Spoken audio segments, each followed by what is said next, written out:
What is up, everybody? We are back with another episode of What Did Adam Say? Episode 7, Season 4. I'm here with my good friend Puffy, Phil Stallworth. You know, he does have a government name too. He's my good friend that I met through the cannabis industry.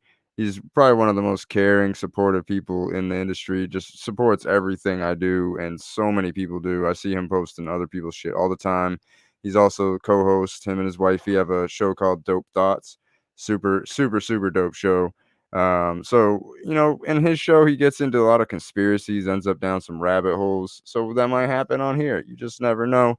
Let's tune in, have some fun. Make sure you guys are commenting if you're watching, and let's fucking Wait, go.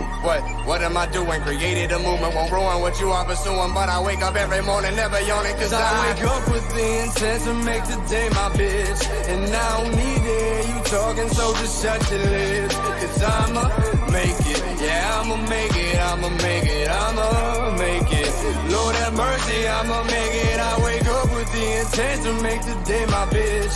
And I don't need to hear you talking, so just shut your lips. I'ma make it. Yeah, I'ma make it, I'ma make it, I'ma make it. Lord have mercy, I'ma make it up. This shit is crazy, right? This shit is crazy, right? This shit is crazy, right, bro? Dude, that album, fucking phenomenal. Not gonna Thank you. lie to you. The album was so fucking good, bro. Like I even like I'm one of those people. Matter of fact, I'm sorry I'm just jumping in like this. No, no, no.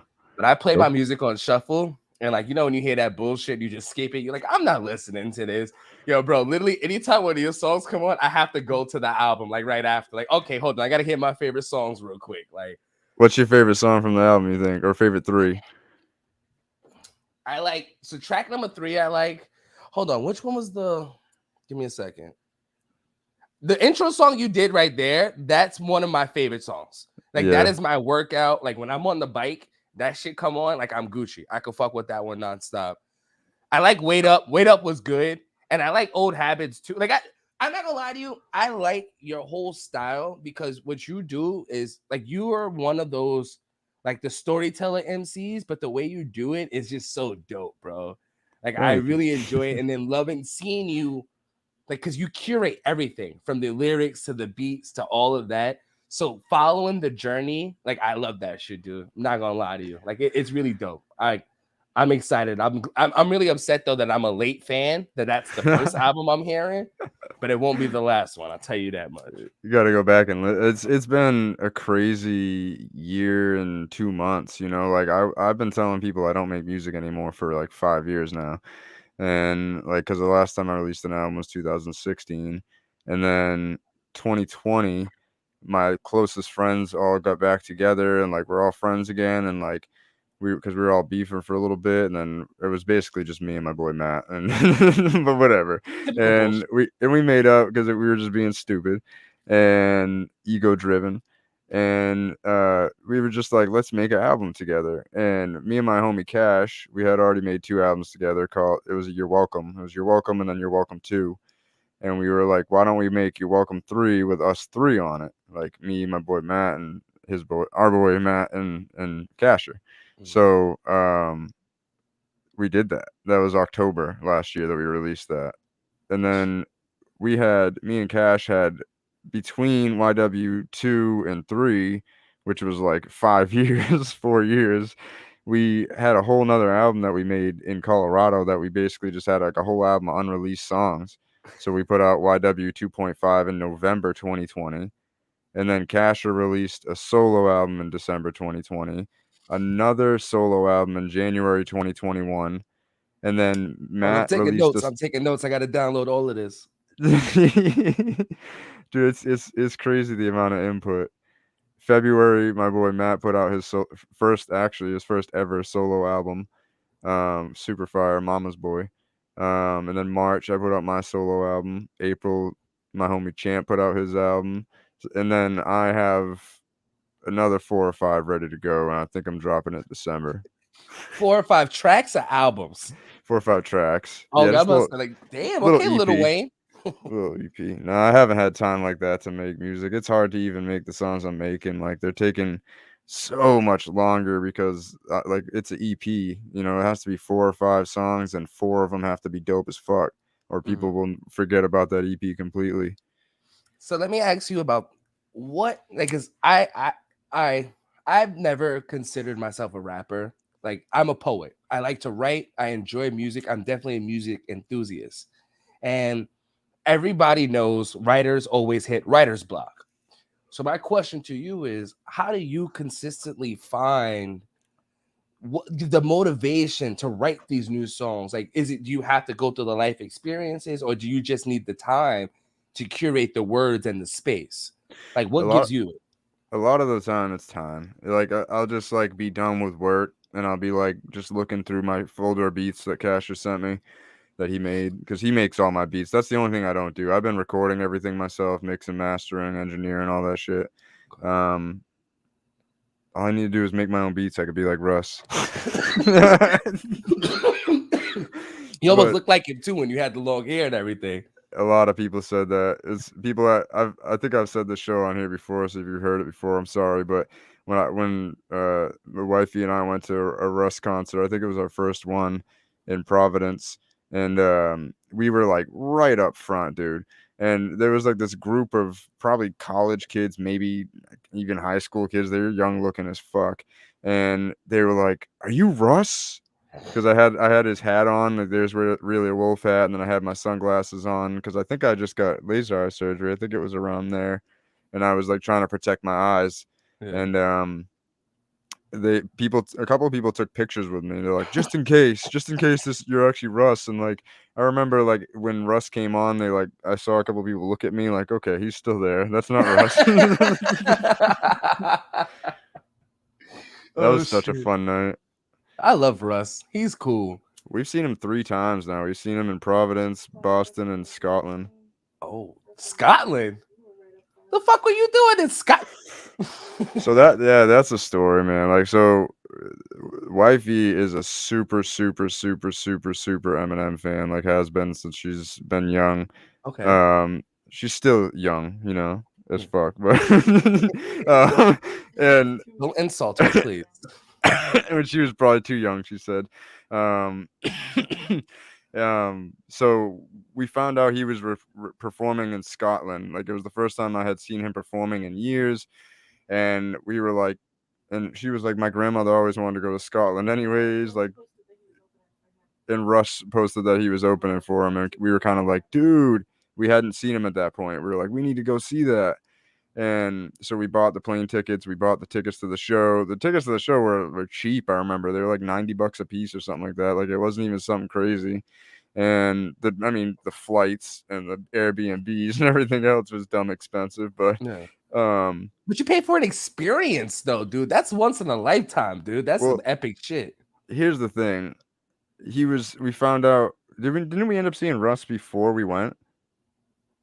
In Providence? Yeah. Like, so we went to go, we saw Russ was performing in Providence, and we're like, we're gonna go see him in Scotland. Well, we could go see him now too. Like, and we just went.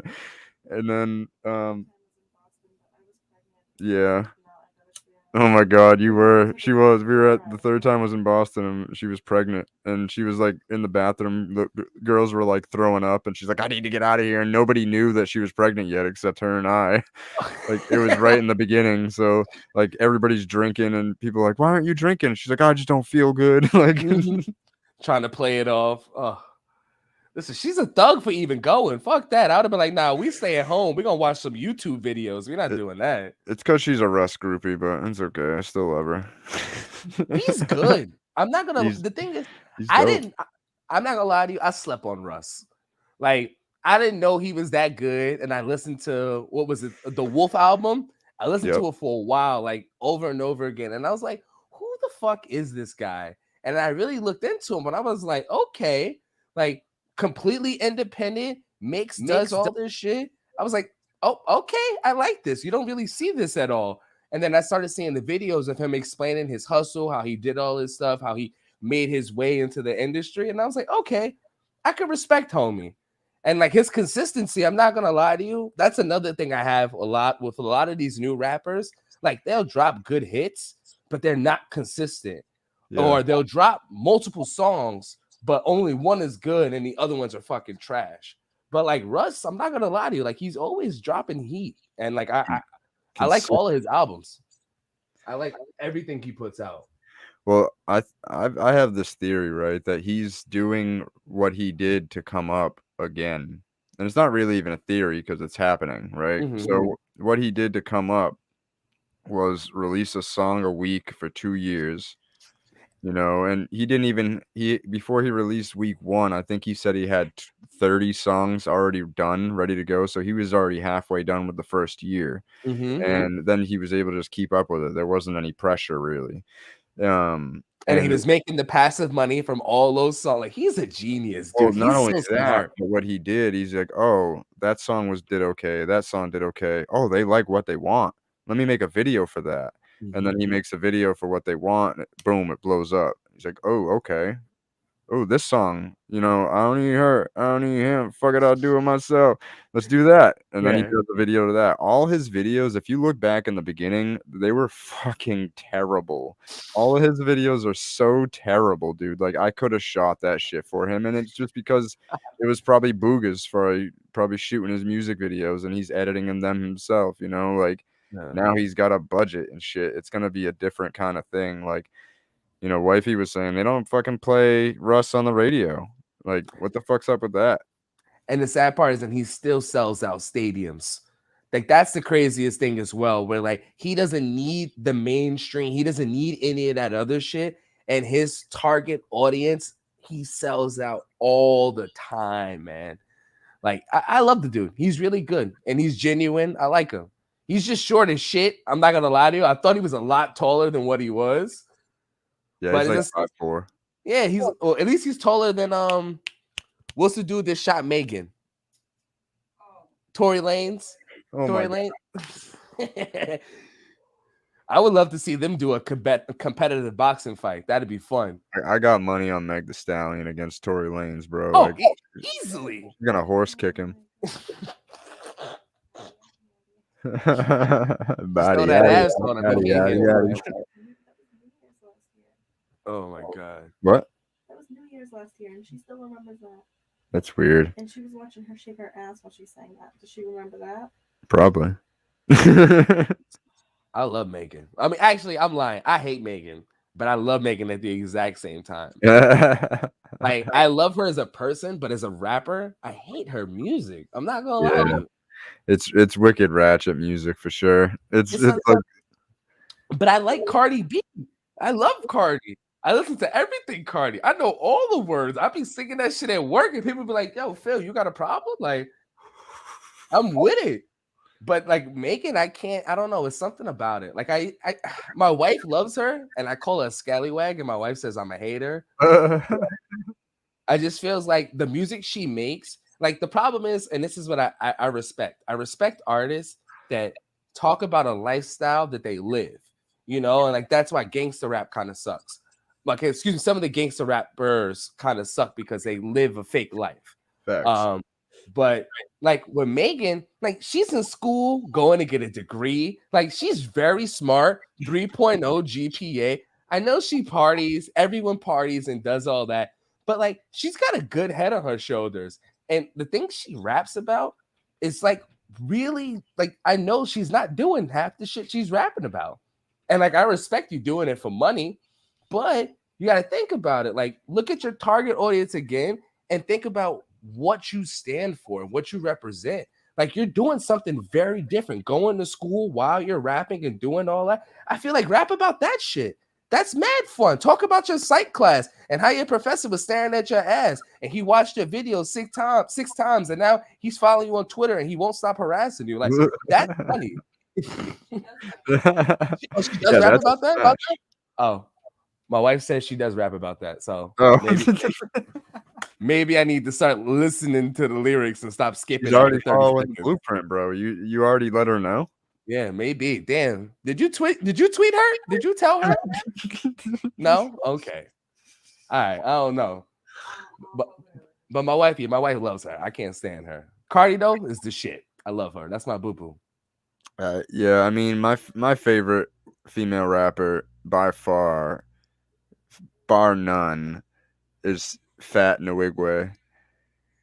Okay. Okay, I've heard some of her songs. She's way Mine, too hard, bro.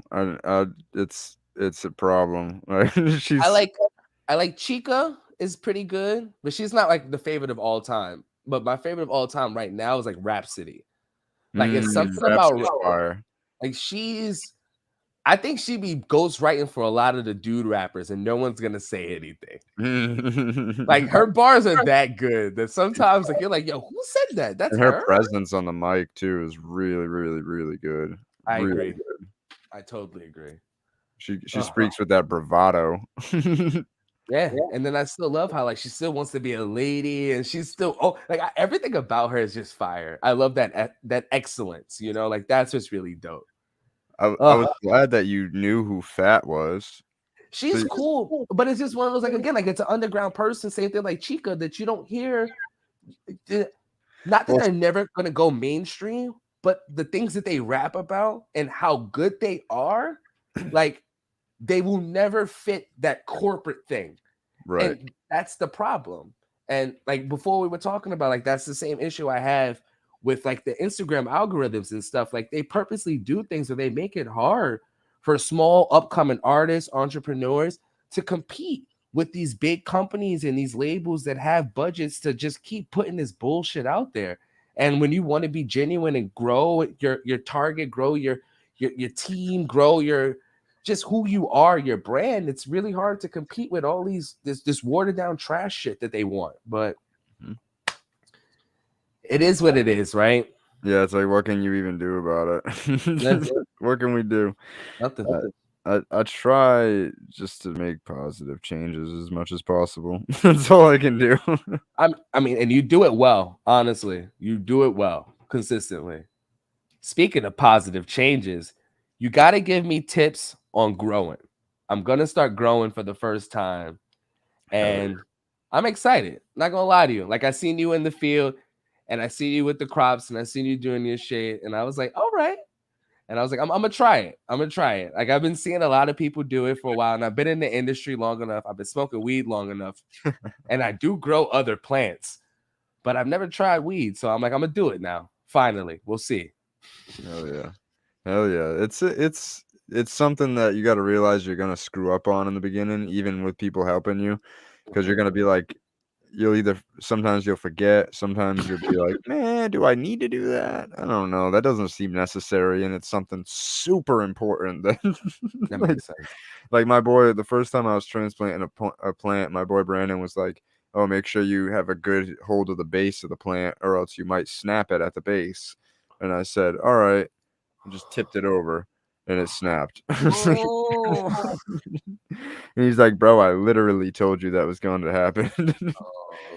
But that ended up being one of our strongest plants. Like we put it back together. It grew like a big knot, and then it grew low and bushy.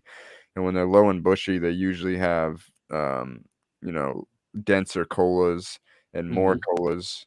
So I mean, they do better under stress. That's all these plants, you know, and like that's one thing like you realize, like you look at nature, you see these trees, they get knocked over and everything, and they still start growing over and all that shit, and you think it's dead, and you're like, how is this tree alive? No, nature always persists, man. yeah, nature will always win. That's one of my favorite things. Like when I see a abandoned building overtaken by vines and trees, and like I'm like, fuck yeah. Nature's winning, man.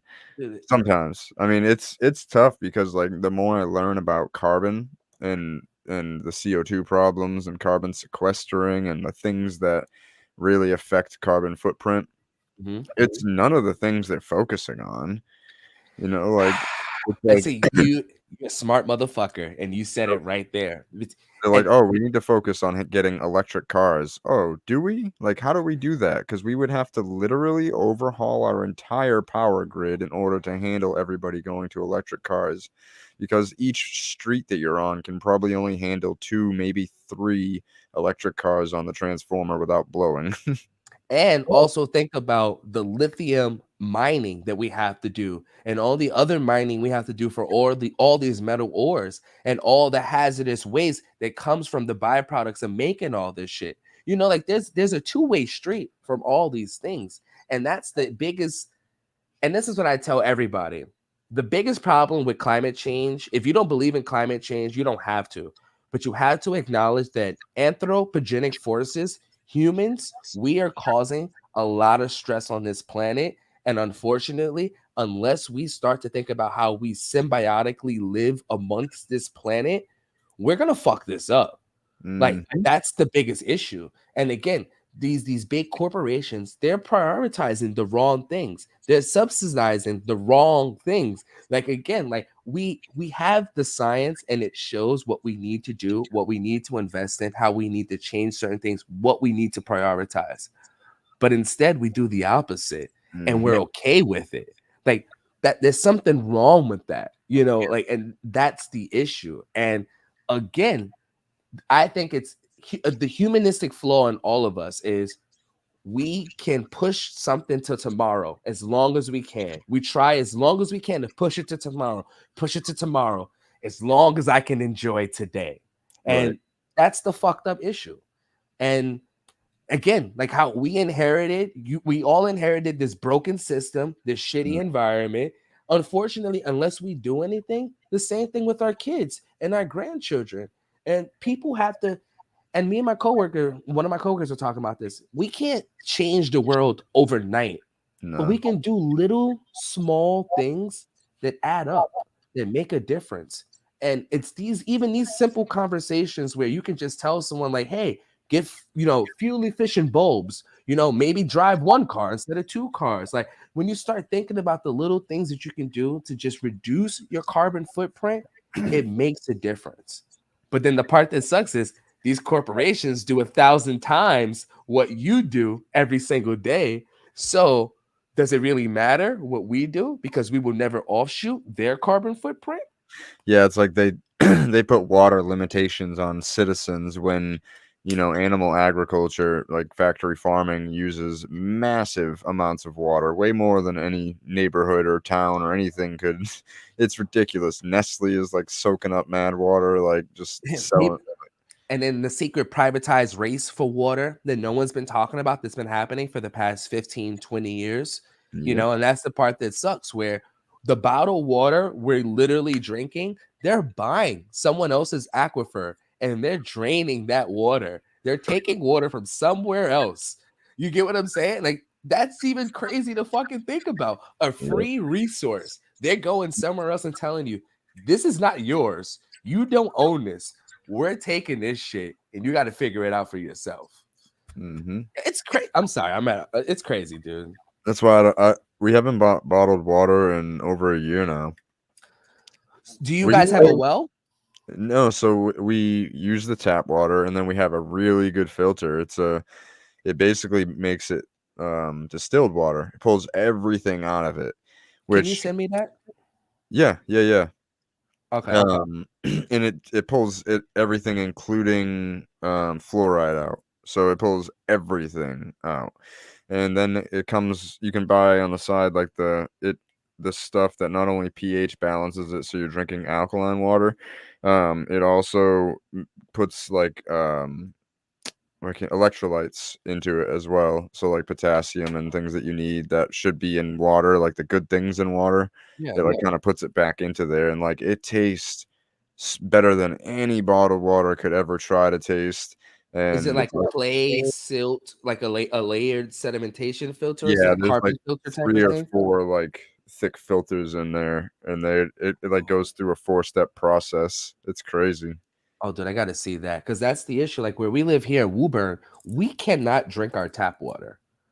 Like where Woburn is, and this is funny. Like I'm from the Bronx, and I think me and you talked about this. Like I'm from the hood. Like I know, and I studied environmental science and geology, and I specifically studied these things because I saw all the environmental injustices that we were exposed to on a daily basis. Mm. And I got asthma, I got eczema, like I had health issues because my father lived too close to a dump, like in Hunts Point. So I was literally, and he lived on the 6th floor. So every day I'm just breathing in all these nasty fumes and all this other nasty shit. And it was one of those where like I started to realize, I was like, dude, like these things we have to learn. Like, why is these things in our environment you know, in our environments, quote unquote, because these are controlled places, you know, like these ghettos and all these other shit. I was like, why is this stuff happening? And then as I started to study this stuff, I was like, oh shit, it's because these big companies and all these places, they allow this stuff. So later on down the line, like we move here, I live in Woburn now, and to find out, Woburn is an old tailoring town. So what is it? Oh, a tannering, excuse me. So They make like other stuff. exactly. So all their byproduct, all that nasty stuff that they were using to treat that, they were just pouring into the water, just pouring into the streams, just pouring into the ground. So literally the entire like aquifer in the town is just contaminated. And yeah, they have like the municipal place that comes in that cleans it and does all that bullshit, you know, it's provides you clean water, but we still can't drink it. Like my eczema, I have like psoriasis because of the water. It's things like that where it's like this shit is crazy, dude. But I need that filter. Like I have to drink this shitty ass crappy microplastic Bill Gates water.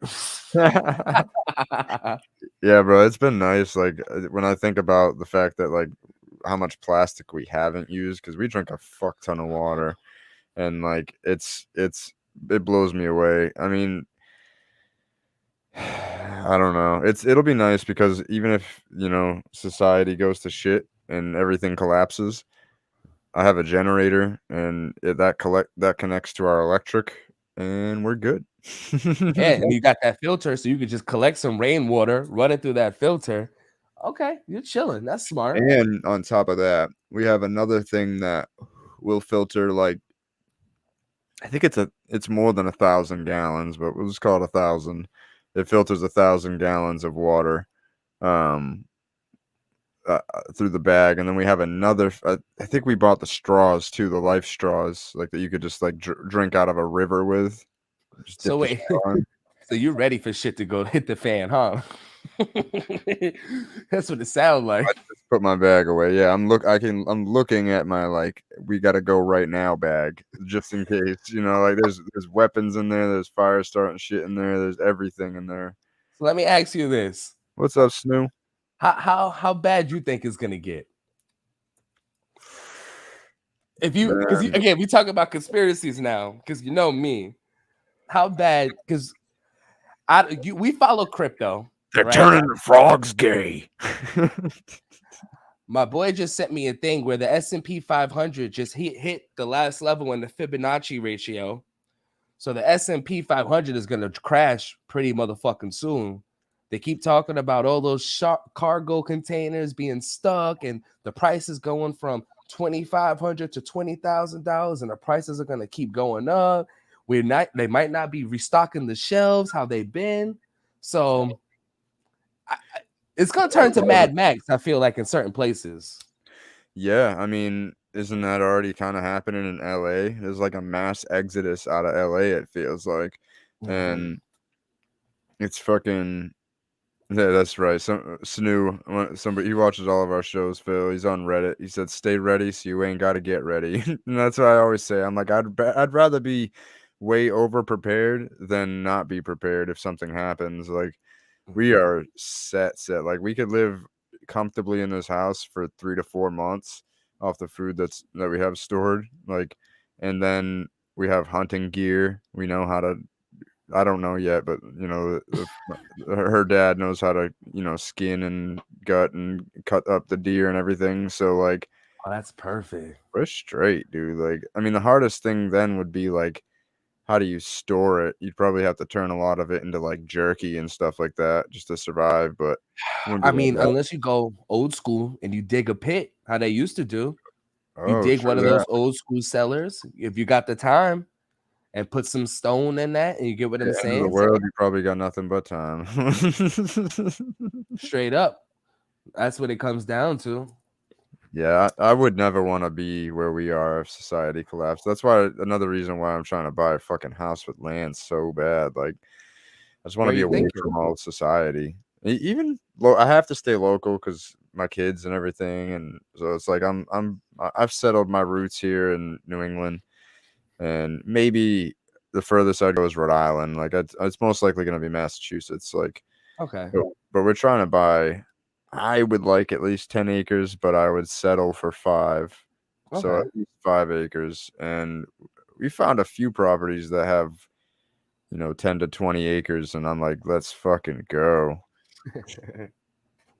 I just need that, bro. Like I want to be able to grow like an acre of like, food for us, and after the summer, like we don't have to even go to the store in the winter at all. Like we're just self-sustaining. Honestly, that's my goal too. I swear to you, bro. Like that's the dream right there. Once you become self-sustainable, like you don't need nothing else. Technically, what you own your house, you own the land. I mean, yeah, you got to pay the taxes and shit like that, Mhm. but like at the end of the day, it's like that's the best way to go, dude. And Yeah, you go off the grid, get some solar panels and all that shit too. Oh, I definitely would too, because as much as solar kind of it's really bad because it's like what's going on with crypto. Unfortunately, there's like a lot of computer parts being thrown away, and those like never break down. And it's mhm. the same thing with that. Like it's just there's always this technological trash that's left behind, and we got to figure out a way to like recycle these things and make them into new electronic parts instead of Yeah, just trashing them. yeah. Instead of putting money into COVID vaccines, put money into recycling all that bullshit. Facts, dude, and fucking growing hemp everywhere. Honestly, bro, all we need is hemp, sunflowers, tomatoes, and Yeah. just let the fucking. Honestly, the biggest thing we need to do is stop focusing on fucking like front lawns. We need to get rid of that front lawn, like permaculture kind of idea. Like this, it has to be perfect. Let's cut everything. Let's cut the natural weeds.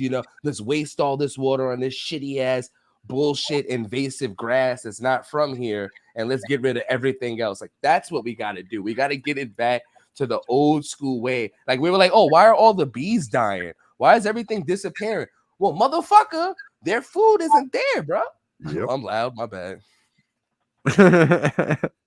Yo, it's hella funny because like I was just talking kind of talking shit, but I was talking about carbon imprint, and I was talking about like I was driving on the road, and I'm like, damn, you know what I just realized?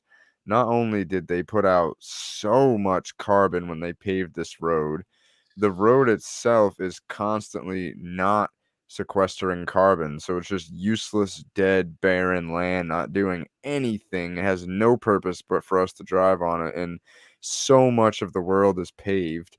And I was like, you know what? Fucking lawns too. Lawns are just as fucking bad as paved roads. Like the roots only reach this fucking deep, and it doesn't actually do anything for carbon sequestering. And then it's putting invasive species all over the place. Like I'm just going off, and she's like, "What do you have? Some kind of war against grass?" I'm like, No, it's bullshit. Like "It my is." thing is like, we have to think about it too. Like, and this is something I learned in school, like learning about geology and everything. The plants, the trees that we see, the fucking the what you call those motherfuckers, the Christopher Columbuses and all those, the first people when they came here, they brought all those seeds, they brought those crops here, and they turned this New England area, the colonizers, excuse me. That's their names. I was trying to figure out what the hell I call. I'm high. The weed hit. That's the problem. I was like, yeah, my wife called it colonizer grass. That's the joke we have. But yeah, like they came through and they brought shit from home and they planted it so that it felt more like what it was back home. So that's why we have very, very similar trees, or in the same species in the same family, because they brought that shit here. It just adapted and it turned to our climate and our soil and everything else. The mycelium and the bacteria, all that symbiotic relationship allowed these plants to evolve and turn into their own things. But it's just one of those things where like these guys brought that shit here. Even earthworms. Like to think that we wouldn't have the nice organic rich soil we have if these niggas didn't bring these nasty little worms from across the ocean. Wait, is that a fact? They brought worms? Yes. Oh, Like I'm serious. Like that was one of the things. Like these are like a lot of our traditional farming techniques that we have. A lot of the Germans, the Scott, like all those people when they came here, when they did all that stuff, like they brought those techniques here. They brought some of the same shit. And like, yeah, a lot earthworms are not from here. They're not native from here. Like that's a crazy fact. Like you could go anywhere now in the soil and dig up a foot of soil, right? And you're gonna find worms in it. But to think about the fact that hundreds of years ago, those worms weren't even there, but they're everywhere now, and they help us. Like it's one of those things. Like they're actually a necessity now. Like they eat certain things. They eat microplastics. They break down the organic bacteria or organic material, so it is, you know, compostable and usable, so it can go back to the plants. So it's just crazy to think, like, dude, like that's some shit, dude. Like, big facts.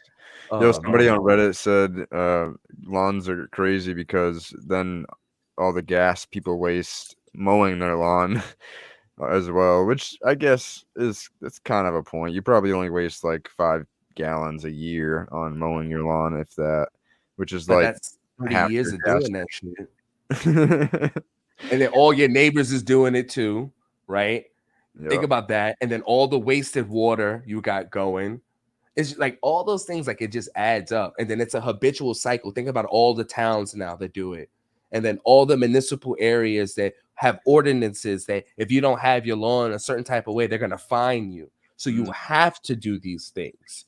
So it's like, you're going to fine me for going against what nature wants to do? Yeah, I'm not allowed to farm on my lawn. What the fuck is the point of having land? So it's just ass backwards how they do certain shit. I just don't get it. And like that's why I'm not a conspiracy theorist. I call myself a conspiracy realist because I try and look into like I listen to the bullshit, but then I try and find the real stuff. Like that's what I always try and do, because the real shit is what's important. The fake shit is what got you to look at the conspiracy. But when you find out the real stuff, that's when you got to look into it and you got to really think about it. And it's like, okay, I got to look at this shit some more. Damn. Somebody said, "Are you guys talking Ram Dass? What the fuck is that? I don't know what Ram Dass is. I have no clue. I'm too high for that. I'm like, wait, Ram Dass? Yeah, what the fuck, bro? I gotta Google that. Yeah, man, it's been crazy especially the past couple of years. Like, I can believe how everything happened. So going back to how bad do you think everything is gonna get, right? I do think it's gonna be like some Mad Max shit, like some end of the world shit coming soon to a theater near you, and because of all of the forced supply chain shortages, like they're literally just fucking keeping ships off the coast and keeping them from delivering because there's a shortage of workers. But come on, really? Like backed up that bad? Really? Like, and somebody made a good point. They were like, they're letting literally hundreds of thousands of illegal immigrants into the country. They're like, here, just come on. Why don't we just be like, yo, why don't you guys unload some ships? We'll give you citizenship after working here for a year. You know, like give them like an incentive. You know what I mean? Be like, here, come in our country. Here's a direction. Work this job. We'll pay you minimum wage, but after a year, you're a citizen, and if as long as you can pass the test, and yada yada yada. Like, if they literally all they have, it's like problem solution, and they just don't want to make the connection because it's like too fucking good. It doesn't make them money. Or the solution is get rid of that fucking mandate that you guys put into place. And then again, and this is the biggest thing, like as someone who's not vaccinated, but who's not have COVID, I'm not an anti-vaxxer. I wear my mask all the time. I do social distance. I don't have anything against any of that shit. But my thing is that like, why are we forcing protection upon people that's not providing protection? You know, and like that's kind of scary to me to an extent where like, why are we being that invasive? And then now like you're mandating it on our workforce, and it's hurting us. It's not just hurting people, you know, and like that's what's scary. And like the issue is now is like people are afraid to even talk about this entire subject. And I feel like that's not fair. That's not American. That's not freedom. And it's just one of those things where, again, like if we have choice, You know, that's what everyone stands for, supposedly. Then let us all decide what's right. And I mean, again, I'm not against any of that shit, but I don't understand it. I really don't understand it. And then, like you're saying, like, oh, we're letting all these and other people into the country who have foreign diseases and all this other stuff that we don't know because we can't get their immuno records Yeah, we're not because testing them. Like, we're not asking. And my thing is, we shouldn't have to ask people to invade your privacy. But then again, we're just letting you willy-nilly in our borders when there's in the middle of the pandemic. Like, there's certain things that just don't line up. And it's just like, it's one of those, like, I just don't understand. Like I don't get it. It doesn't make sense. And I feel like it's only going to get worse. It's only going to get worse. yep. Especially since like they're not easing up, like a lot of places at least. Like it seems like if some shit goes down, you're being in Texas or like Florida is probably the best place to be, honestly. Like they're like ready about it. They're like ready to be independent from like Texas has been talking about seceding for like as long as I've been alive. And, like we don't fucking like this country. We want out. We And want to then be Texicana. same thing with California, right? They were trying to break up to 3 different countries and do all that weird shit at 3 different states or whatever.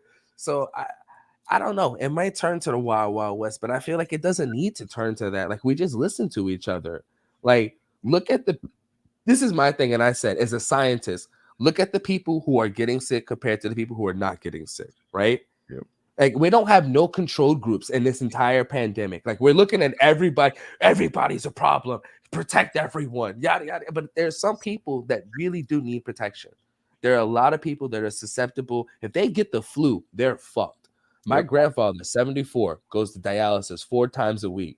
This motherfucker is literally living on by a thread on some like on some journey shit. But it's just one of those things where like he's living on a prayer, haha.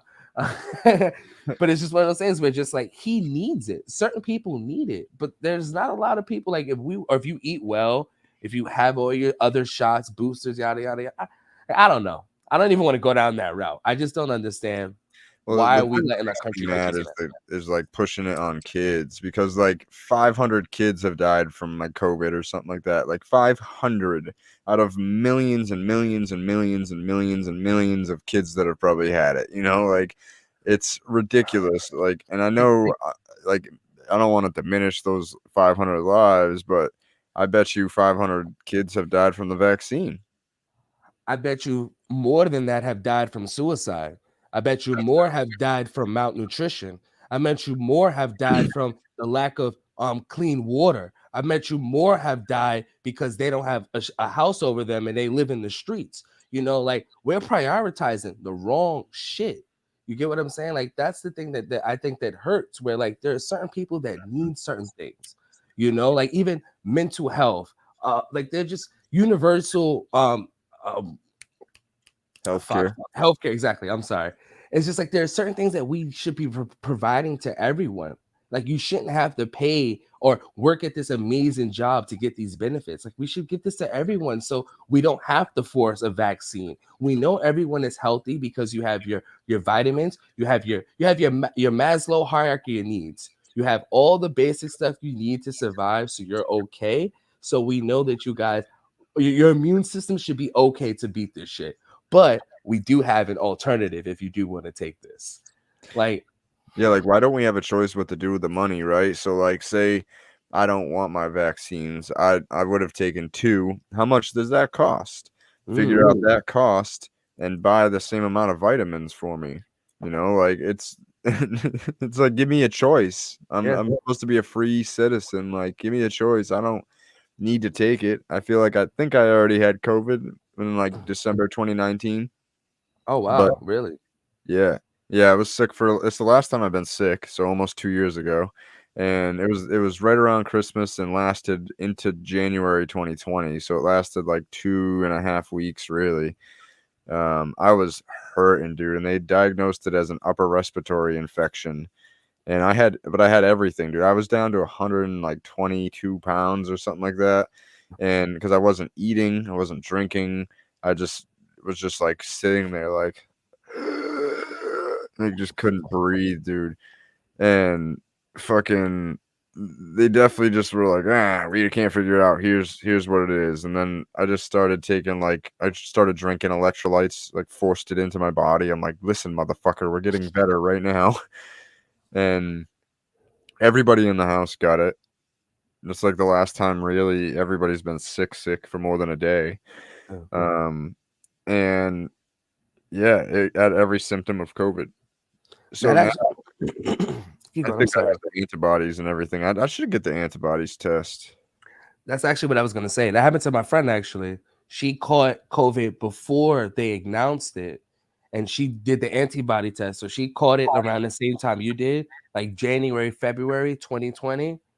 And then like a couple of months later, they were talking about it, and then she ended up doing an antibody test, like when it came out, and she had antibodies. So she was like, "Oh shit!" So she definitely did have it. And yeah, I know a few people who've caught it, and we're lucky to get over it. But I do know, like, I've heard of stories of like whole families being wiped out by it and not even knowing. Yeah, I feel like man, it's tough because so many of the people that passed away had like 4, I think the average was 4 comorbidities. And like the comorbidities are like obesity, heart disease, and you know what I mean, diabetes, shit like that, like shit that is a lot of it was based on, you know, the American diet being so shitty that it just makes you really unhealthy, and your environments like you were talking about, like being near the dump, that make you really sick, and they just don't talk about it, so that way you're not thinking about it and you just live there and be happy with your life. You know, like it's some sick little game they play with us to keep us all sick, to keep us all customers, because like the government makes money off of big pharma, and big pharma makes money from the government, and they're just like basically the same thing now. It's like it's crazy, bro. Like hospitals don't want to help you, right? Like I went into the hospital, I had like this groin pain, and I was just like, I was in bed sweating, and then like I got like freezing cold and started shivering. I got like under the comforter and still couldn't get warm, and I'm like, babe, I just need to go to the hospital. I'm just gonna go to the hospital and check this out. And they just like couldn't figure it out. They didn't really care that much, and they just like they gave me not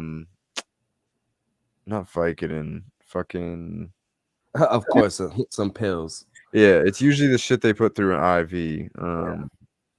Wow, I can't think of what it is right now, but it's strong shit. So they gave me that. So of course my groin pain is gonna go away. You just gave me a strong painkiller, and I don't take narcotics. Like So, morphine or some shit. morphine. Yep, it was morphine. Okay, that makes sense. So, I was all like, just fucked up, dude. Like I was just so happy. My pain went away. I was like, yeah. And I remember towards the end when they couldn't figure it out, I was like, doctor, like, I'm not okay. Like there's something wrong, and I don't think it's okay. Like I know my body better than anybody else does. And he kind of like, huh? You don't think I know my body better than you? Like, Yeah. fam, you literally just met me and you came in here for 5 minutes, you know, like shut your fucking mouth.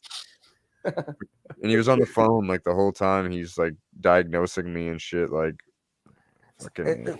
And that's another thing too, where like when you look at the American healthcare system and shit like that, like where a lot of these doctors, and you know how they become doctors, like when you learn the system, and that's another crazy shit, like how when you look at the rates of when deaths happen, when the new doctors come in as well, like death rates go up when the new doctors come in, because the old doctors let them start taking over these patients, and they start just diagnose, and they misdiagnose, and they fuck up, and they learn, but that's how these deaths happen. But you get what I'm saying? It's like real life work studies, but these are statistics that you can look at, you know, and like this is a crazy thing. Like when you start looking at like numbers and you start looking at shit like that, and you look at the healthcare system, and you're like, yo, like what the fuck? Like, do these people really care about us?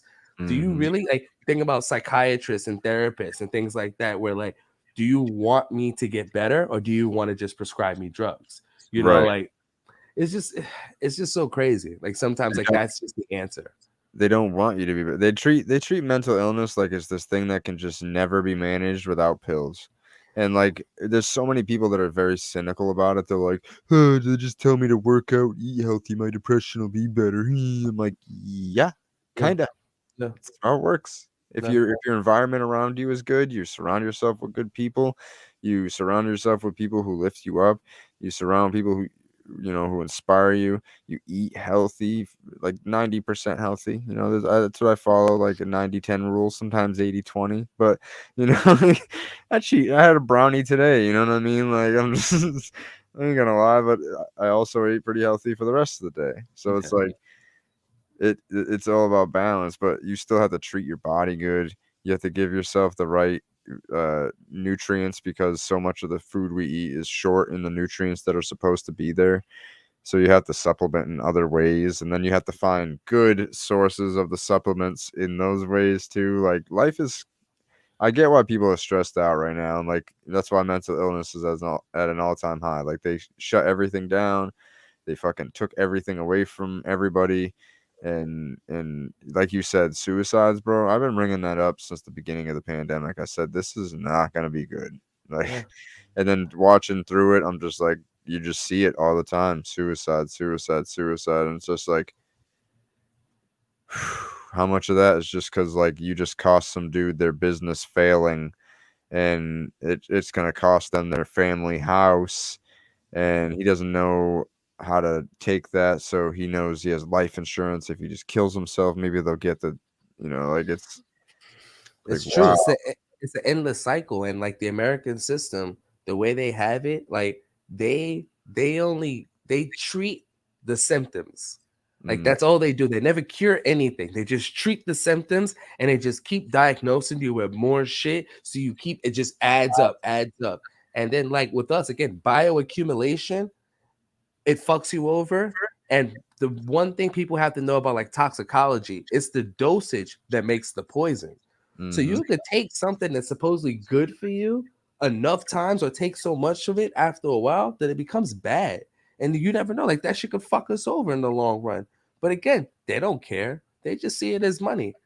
And like one thing that we talk about on our podcast consistently, like talking about the suicide stuff, was like we always say, like, check in on your strong friend. Like mhm, you never know what people are going through. People pretend to have up these false facades and to have up these stone faces and stuff for social media. They like to flaunt and have these alternative egos and all that shit. But check in on the people in your life who mean something to you and just make sure that they're okay. Because you mm, just never know what people are going through. And sometimes like a hello, I love you, how you been, like that shit could save somebody's life, dude. Or you might never see that, speak with that person again, you know? So just one of those things, like just reach out to people as much as possible. yeah, I'm so bad about that. I've been trying to be better about it, but Me working, too. working towards it. Oh man, I feel like I get so like wrapped up in my own shit so much. I'm just like, I forget about everything. Like, I hadn't seen my brother Casher. Like, I haven't seen him in months, and I'm like, damn. Like, I just literally been working, and then I like come home and try to dad for like an hour before my daughter goes to bed, and then like in the morning for like a half hour. You know what I mean? So it's like I get like a little bit of dad time in there, and like I we just watched Squid Games, like another episode of Squid Games before we got on here, and Fuck that show. uh, like that's you say fuck that show. It's good, but fuck that show. I hate trendy stuff. I'm like an anti-trendy person. We were just like, we're waiting for You season 3, and we got on that before it was like super super popular. And then there's another show we're waiting on that is about to come out soon, and then Stranger Things is coming out. So like we're just in between, and we're like, this is short. Like this is like a week worth of watching if we watch It's one a good. night. It's a really good show. I like it. I like Oh, the so more. you hate it, but you watched it anyways. I'm only on episode 3. Okay, I'm getting Okay. through it. So we're about at the same place. I think we just finished 4. Okay, so yeah, I'm getting into it. I like it. You're seeing the character development and all that other cool shit. But like, I'm one of those people. Like, I'm really tired of seeing the media just like fumigate this negative energy. Like Yeah. they're bringing that post-apocalyptic bullshit. Like that's the worst thing. Like it's different if it happens because of the pandemic. It's more like these motherfuckers are manifesting some Mm. evil shit because they continuously keep making movies and shows like that, and they make it all go viral and everybody loves it, and you get what I'm saying? Like it's the culture, and like that like there's something about that. Like again, like we were talking about, like save the environment, where like this culture that we have of like that purge. I'm sorry, it's the purge, and like kill people, and like survival of the fittest, Darwinism, and all that. Like it's just, I don't know. It's too ingrained in us, and like we just got to be more of a community. Like we have to be more harmonizing, and I want to see more of that shit. Like I love seeing shows like that, or things where like it challenges your mind intellectually, or your morals and things like, or comedy. Like that's my to go. I Honestly, love comedy. I The thing for me is like a lot of shows, I feel like I watch them to like escape. Like for me, I do true. so much fucking thinking in a day. When I'm Yeah. watching a TV show, I just want something that has like a good storyline, and like for me, Squid Games is just too gory for no reason. Like I just I hate that. agree. I don't like that shit. Like I'm not a big fan of gore. My wifey loves it, but I'm just like, like what was she watching? Fear Street, something like that. And she watched like one scene. She's like, "You're not gonna like this." And like the first scene, they like fucking gutted somebody and just like showed it in brutal detail. I'm like, why do? This is why people are not okay, dude. Like this is, you guys don't even realize it. Like it's not good for you. It's really bad for your brain to see people get murdered, even if it's fake. Yeah, yeah. Even me, like I'm a grown ass man. I'm scared of needles, bro. Like I got tattoos, but when I go to the doctor, like I'm scared of seeing blood. Like it's so bad. Like I'm afraid to have kids and have to deal with those little injuries and all that other shit. Even when I get paper cuts or nose, like I And don't know. birth, Like it's oh, and birth, dude. and Even then, birth. that's what my wife was saying. My wife was like, "You're going to be in the room, right?" I was like, Can I be over your shoulders, looking where you looking at? Like, do I have to be on the opposite side?" Yo, I literally like saw everything, bro. And the thing is, like during wifey's, she tore, so it was a lot of like there was Oh, like mad nurses and shit rushed in, and like I'm seeing blood, like gosh, dude, and I'm like, uh-oh. And she's looking at me like, because she's seeing everybody rush in. She's looking at me like, am I okay? I was like, everything's okay. And I'm looking at the nurse like, I don't know if everything's okay. Luckily she was, but like God that was a, bless. that was a scary couple of minutes. And like she was done, like she just finished pushing Nia out. Like she was just finished. And like, and when Nia came out, she had the cord wrapped around her neck, which like if I wasn't looking, I wouldn't have seen that. Like I was like, I saw her face come out purple. I'm like, oh my god! And then they unwrapped it, and she like screamed right away. I'm like, right. Oh my There's like two God, dude. scary See, things right in a row, and neither one of them really like Courtney didn't even know about I my think I'm what a I faint. saw. Yeah, she doesn't know what I've been through. Yeah, I'm gonna tell her that, the person that pushed it out of her. Dude, oh my God. You're a trooper. Dude, Yeah, God bro. bless. I love my woman. I tell her all the time, like, because she's like self-conscious. She's like, it's benchmarks, blah, blah, blah, blah. I'm like, dude, like you are so much sexier of a woman since like that experience. Like as crazy and traumatic as that was, like she gave birth naturally, bro. Like her Yeah. only pain medicine was me. Like we learned light touch massage and like hypnotherapy. And so like I would like run my fingers up her back in like a certain pattern, and it would hit like a certain, it would literally create serotonin in your brain and fight off the pain and everything. And then that in circular breathing, she was able to like just know anything, no pain meds, not even like a fucking Advil, dude, like just Where'd you nothing. learn that shit at? Where'd you fucking guru that from? We just she looked into it, honestly. She's super into like holistic birth. She became a doula, which is like basically like your person at your birth that's like, will always like have your back and like, support you and get the things that you forget. Like it's kind of like an assistant almost to the midwife. Oh, that's so dope. I gotta Yeah. find out what's your wife's rates, bro, just in case. Right. Yeah. I mean, she just started. She's her one of her good friends is having a baby, so she's like watching over that, and that's cool. So she's like getting started on her journey finally, and it'll be dope to see where that goes because she's like super passionate about that and like teaching women about like all the things that they do wrong in the hospitals and like and ways you can speak out against it. And like they were trying to push they were like, "Oh, you're gonna get the flu shot?" And she's like, What flu shot? I'm pregnant." And they're like, "Yeah, why? Why wouldn't you get a flu shot?" And she's like, "Cause I'm pregnant. Why would I get can you show me a study on on pregnancy and flu shots?" And he's just like, "Well, I think you should get it." And she's like, "Do I have to?" Like, "No." She's like, "Well, then no." No, right. Like Leave me the fuck I'm alone. not getting that shit. Like, why would I get it? I don't have the flu. If I get the flu, it'll go away. Like, I'm not gonna die. Dude, oh my god, dude. Oh, that's amazing, dude. Let me find out. Yeah, Your dude. wife is the new avatar in this bitch. Oh Right. shit.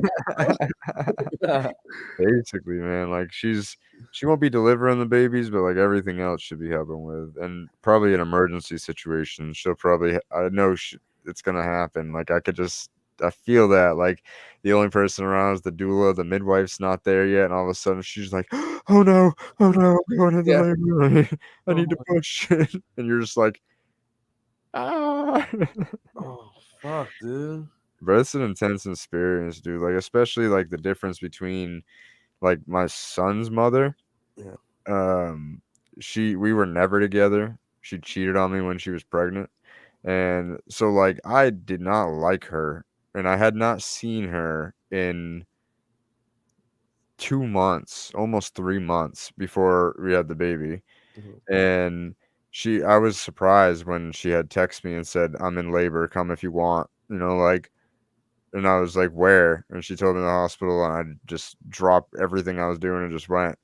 And she's in there with like her two aunts, and they just give me like dirty looks, and I'm just like focused on her and getting the baby out. Mhm. As soon as the baby's out, I'm just like kind of forgot about her, like I was just holding my son and just in my own land, like, it's gonna be such a long fight to get to where I want to be with you. Like, I already know how this is gonna be. And it just like changed me the second I held him, because I was like, if I want any chance of ever having him full time and like actually being his dad, like not just every other weekend like I've been doing, I have to like get my shit together and kill it. Like, I have to do better than anybody in my family or her family or anybody's doing. You just gotta fucking go dummy hard and do this shit for my kids. Yeah. And then I had my daughter, and it was like tripling that, like, and just changed me as a human being. Like, I mean, I'm still fighting demons every day, and I fighting anger is definitely one of my demons.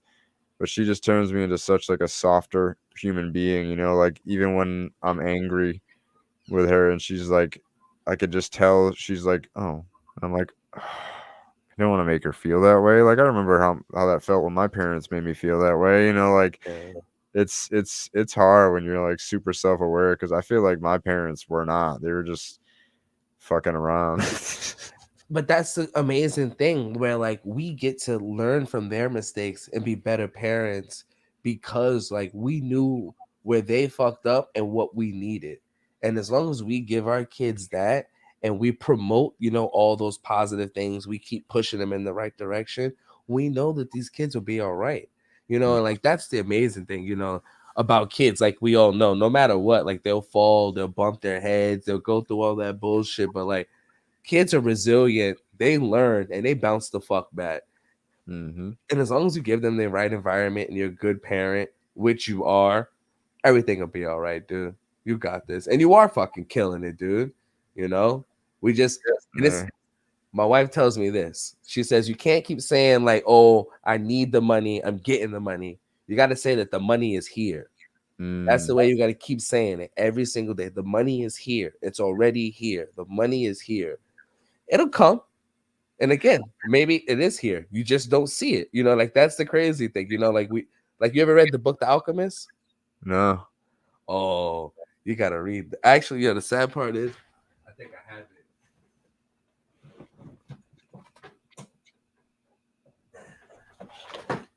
That's how bad. It's like one of my favorite books. It's literally like always like nearby me. Damn. Arms reach away. I gotta send you. It's a cheap book. I gotta let you borrow it the next time we link up, and you'll finish it in a weekend.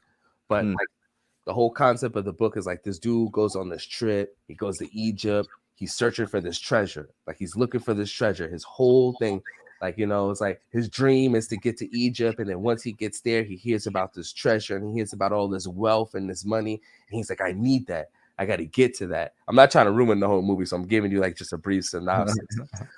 But then he realizes that the treasure was not too far from home. So it's just one of those things, like realizing, like, we always just trying to look for the next thing or how to come up with money for this or what's the next big journey or the next big adventure. But sometimes we got to look at the blessings and look at the gold and look at the things that we already have that's, building wealth around us and appreciate that wealth, to see what else is out there. Yeah, it's honestly crazy. 2021, I've definitely accumulated the most wealth I've ever had. Like I kept making mistakes in crypto. Like that was one of my biggest things. Like I could have bought $100 worth of Bitcoin in 2012 for like 100. It was like 100 Bitcoin for $100, basically. Might have been a little bit less, but it was somewhere around there. That current day is like almost $5 million that I lost out on. And then last October, I could have bought Ethereum for $289, and I didn't know how. I saw it. I wanted to buy it. I had the money ready. I was going to buy one, and I couldn't figure out how. I didn't really have anybody in my life to point me in the direction. I was super busy. I was like in the middle of my rebrand and everything, so I just forgot about it. And then all of a sudden, it's like Ethereum, $1,000. I'm like, fuck. And then all of a sudden, like VFriends comes out from Gary V, and I could have bought one for half Ethereum. So like if I would have just spent $600 to get Ethereum last October and got 2 Ethereum, I could have bought 4 VFriends, which on average are selling right now for about $50,000 a piece. Oh, Jesus. So like I'm like, damn, I just lost. If I bought 4 and sold 2 and made $100,000 in a year after getting my Ethereum, basically, that would be the craziest flip ever, but I missed out. So now I'm just like, I'm not missing out anymore. And I got the luckiest I've ever been in my life, because I have never really won anything major in my life. Like I've won some raffles here and there, and I've won on scratch tickets when I was like 17, and like you know what I mean? Like I don't win on scratch tickets ever. Like it's like, oh, here's your money back, maybe. Um, so I won a VFriend. Oh yeah, I saw that. I've been following that whole journey. Yeah. So that, bro, I've gotten offers for $92,000 so far on that, and I'm just like chilling. I'm not even close. It needs to be at least like 600,000, somewhere around there, because then to me it would be tempting, because I'd be like 600,000 minus 30% for taxes, and then I could buy land cash, and I could build a house cash, and not only pay taxes, or I could pay my taxes for like the next 5 years, have no bills for the next 5 years. Like it starts to get tempting in my head. So I'm just hoping it doesn't get to that point until at least next May when I go to VCon. So and this is a funny thing. I had the same experience. Like my brother-in-law has been yelling at me for the past 2 years to like invest in crypto. And I was like, I don't believe in that shit. I don't believe in imaginary money. You can't tell me about this fake shit. It doesn't mean anything. You're telling me digital dollars are going to be worth all this. Like I didn't see it. And then like I had to do my own research, and like I had to look at like utility tokens and actually understanding what the blockchain was, like really understanding what crypto was, because again, a couple of years ago, the only thing, it was just Bitcoin, you Yep. know, Bitcoin, Ethereum.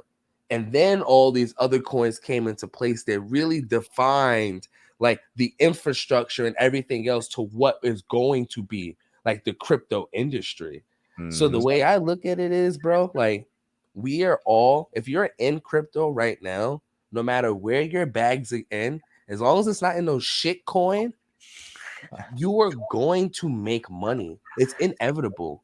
Like it's inevitable for us not to make money right now, especially like we were talking about before we did the podcast, like with inflation, understanding that the dollar has decreased in value 96%, you know, 84%, depending on which decade you look at it.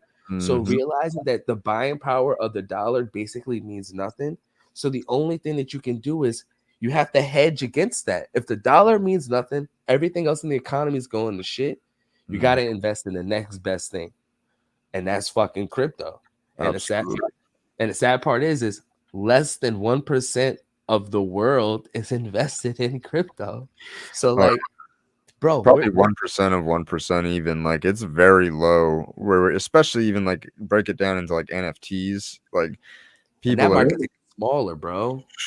teeny tiny. So it's like I really feel like I'm like Mark Zuckerberg, not Mark Zuckerberg, fucking Steve Jobs and Bill Gates, like in the beginning of the internet. You know what I mean? Like figuring shit out, and like the people that really figure it out right now are going to be super successful. And in my mind, I'd like to be one of those people. That'd be cool because I'm not going to pull a Bill Gates and do a bunch of evil shit. Like, I'm not going to be a Steve Jobs and scream at my employees. Like, I'm going to treat my employees with love, respect, empathy, like kindness, all the shit that Gary Vee preaches. Yeah. Like, I ain't going to do any of that shit. Like, I don't want to force shit into people, and I don't want to buy up all the farmland for some sketchy reason and have war Kick crimes. all the indigenous people out, you know. I don't want to do any of that. I want to do the opposite. You know, I want to be like, here's your indigenous land back. Like, I have enough money to spend on this. Here you go. Like, I don't even care about this money. Like, I just have so much of it. Yeah. No facts, dude. It's like people are hoarding all the wealth. Like, let's spread that shit. Buy like I don't know. There's just so much people could do with money that they don't do. And Elon's like wasting all his money on going to space and going to Mars when there's so much to do here. Wasn't we the last time I was on your podcast? I told you I think that motherfucker's a Martian. I think I went on a rant and I told you I was like, I think he's a Martian. Really, there's something like he's very odd. It's like he's like a bodysuit. He's like a human bodysuit.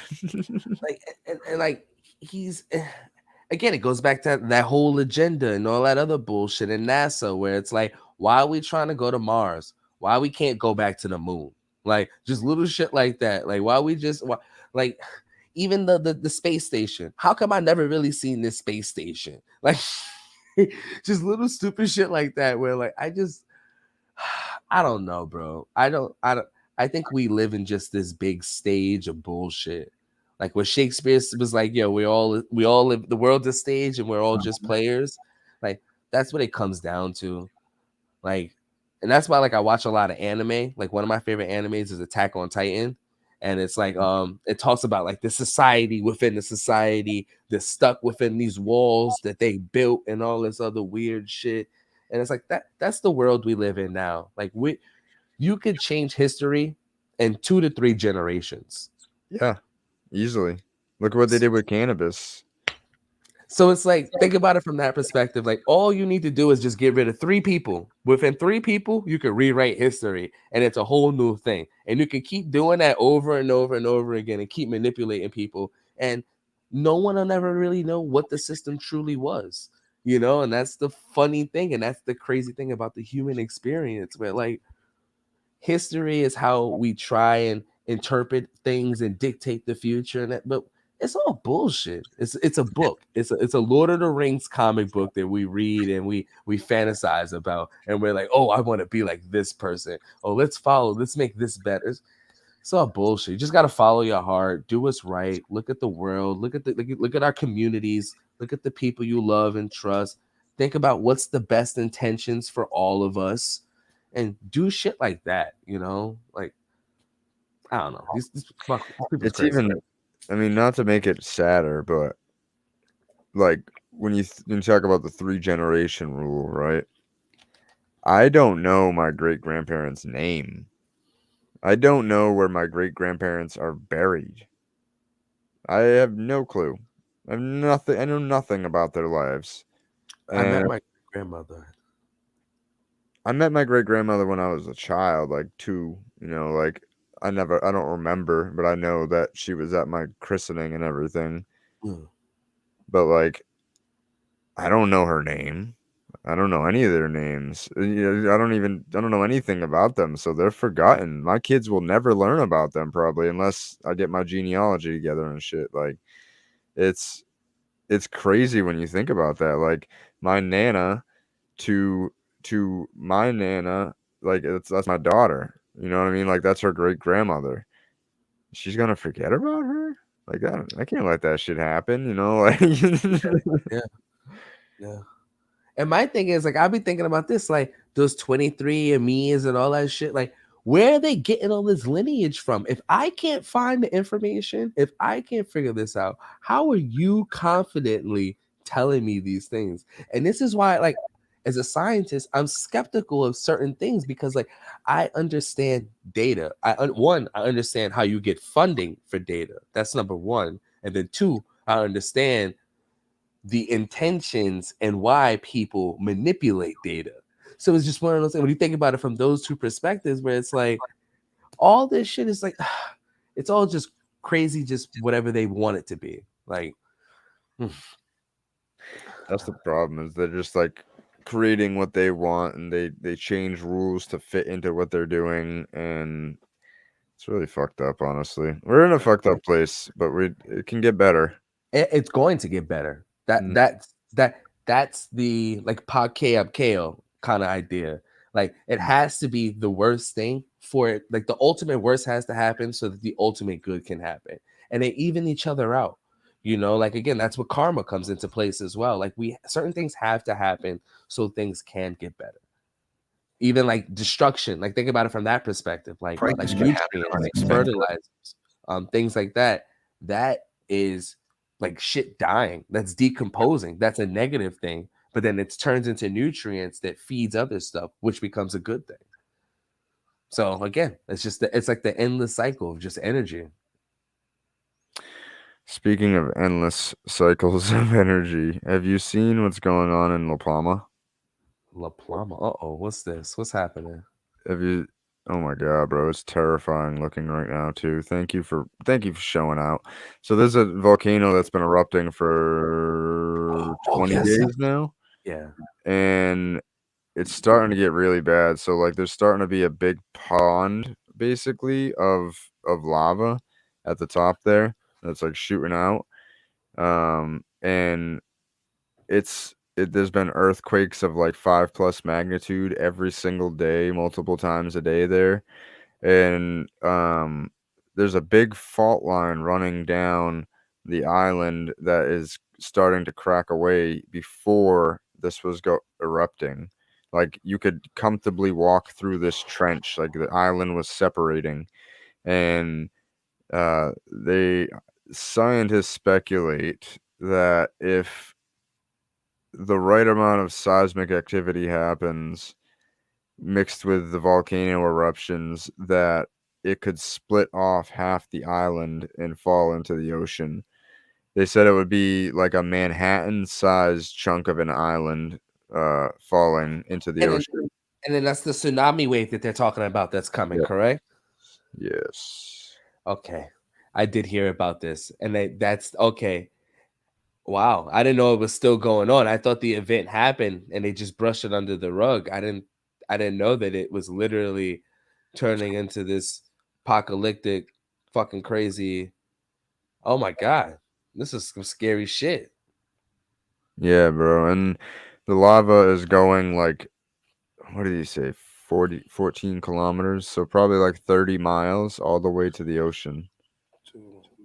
And like if you look this one 20 days ago, that wasn't there. That's the original one. And when you get certain shots of it, it's literally a lake of lava, like the entire size of my cursor. It's massive. And then this one started about a week ago, and it's, as you can see, it's starting to get to the same intensity as the other one, and that's what they're talking about. Like it's like starts at the top, moves down. You can see down here, it seems like it's wanting to do something too, and you just never know. It could just start cracking, and that would be insane. Like we would, it would be scary. Boston would be wiped out, 100%. I think definitely Boston, Florida. I Yep, saw that's gone. yep. Mad place is gone. We already got we're we're so, we're so crazy. We already got our place to go if that shit happens. If like all of a sudden we're like red alert, the fucking island just collapsed, and you have 8 hours to get out. That's why we have the bag to get out. If that happens, oh my god, dude, I'm fucked. I'm just grabbing my camping shit. That's when I really need land, bro. Like have a whole fucking complex. Like come Dude, get us, bitch. I'm gonna go stay with my friends up in Vermont. Fuck what you heard. Yeah, we're going up to New Hampshire. You know what I mean? Like the mountains are safe. Yeah, go to Vermont, go to the Green Mountains, and I'm They, out. they Fuck. said 300-foot tidal waves, not 2,000-foot tidal waves. So on a mountain, you'd be all right. I You agree. might be trapped on the mountain forever, but you'd be all right.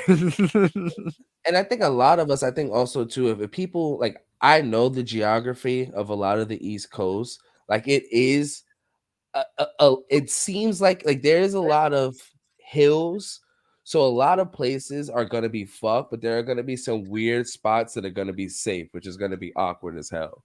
Facts, like little islands in the middle of that were like towns before. Yeah, They're gonna be yeah, like, "What in tarnation?" like literally, it's gonna be weird. Like I hope it doesn't turn to that, dude. That's some scary shit if that happens. It's gonna be weird too when you're like driving down 44 on your way to Plymouth, but instead of getting to Plymouth and going to sit on the sand of the beach, you get halfway down 44 and it turns into the beach. You mean no? It just that shit just ends, bro. You better stop at a certain point. You're just falling right in, Right, facts. It just took everything out. dude. That's scary. I don't even know how to swim, bro. I'm a stereotypical black person. I There's don't no even. swimming in a fucking in a tidal tsunami wave like that, bro. Like you just dead. That's true. Like when that shit happened in Japan, so many Japan? Yeah, it was Japan. So many people fucking died from the tidal wave, and then so many more people from like the explosions at the power plant, and now after all the shit that got leaked in. It's gonna be yeah. That's scary, dude. On Oh, top of all the bullshit else we got going on in the world. somebody asked, "Does weed harm your liver?" Sorry, Leonard, we were in a conversation. He said, "Hello," uh, but no, it does not harm your liver. The only thing that harms your liver is alcohol. Yeah, that's what he said. I quit drinking to get healthy, but smoke my weed pen twice a month. Fam, you definitely don't got to worry about no damage anywhere except if your cartridge has like lead in it or something. Yeah. Um, you'll be all right, man. I smoke the equivalent of your weed pen probably 50 times a day. You know, like I'm all right. Yo, facts. I've been smoking weed for so long. It's bad. Yeah, bro. That's It's why. I mean, it's I explain to people that like I don't really. I mean, I did tonight. This like 1-to-1 combination really fucked me up. Like usually flour doesn't get me stoned, Yeah. but the 1-to-1 combos hit me nice. I'm actually I don't even know if I'm supposed to say this, but not many people are watching right now. I'm judging for the Harvest Cup. Oh, you look lucky So motherfucker. I'm judging the category that nobody wanted, which is CBD. Like, but not products. Like I'm testing CBD flour and I'm testing CBD dabs. And let me Mm. tell you, bro, these shits are alright. I'm not gonna lie, like, I've been, again, combining them with my regular dabs. Oh, the terp on them is real nice. Hold on. Oh, okay. That looks yummy. It's That like looks like some regular diamond concentrate. there's literally, like, some diamonds forming in there, little tiny ones, Mm. and it's crazy, and, again, I've been combining it with I smoke Fico because my Fico that I get is just super, super clean. Mm. And I really love the effects of having everything of the plant. It's kinda like Mhm. smoking weed without the work. So I combined that 1-to-1 with these dabs after I tried them alone. And dude, it's like I have to dab half as much. I don't have to dab as much. I get like a more fulfilling feeling because I'm not looking to really get stoned. I just want my pain to go away. I want my Yeah, like anxiety to go away. Whatever I'm trying at that point, it's mostly those two things. I feel you. Mostly pain, like 95% of the time. And once I get that pain to go away, I'm like, whoa, that didn't take 7 dabs. That took 3. What the fuck? That's a good way to put it. I never thought about it that way because, like, my wife says that sometimes. My wife is like, "Yo, you're just a chronic smoker. Sometimes you just smoke bowl after bowl," and I'm like, "Nah, like there's like you said, like there's a certain sensation I'm trying to get to, and once I get that, I'm okay. And like maybe I just need to smoke 2 bowls back to back, and then I'm good for the whole entire day. And then I might need one more bowl after that, you know. But yeah, no, even now it's getting to a point where like I've been smoking for so long and like it's burning a hole in my pocket because like of just all the other bullshit that's just going on in life. And Well, I'm like, I gotta take a little break. And like that's why I told you I'm gonna start growing instead. mm, that's a way to get your costs down for sure, especially if you grow organically. Like your costs are very low. Like you live in an apartment or a house? I have an apartment. Do you have any So like I wonder, would your landlord let you have a compost pile? these motherfuckers. The sad part is they probably would with these motherfuckers because my neighbors are just the worst.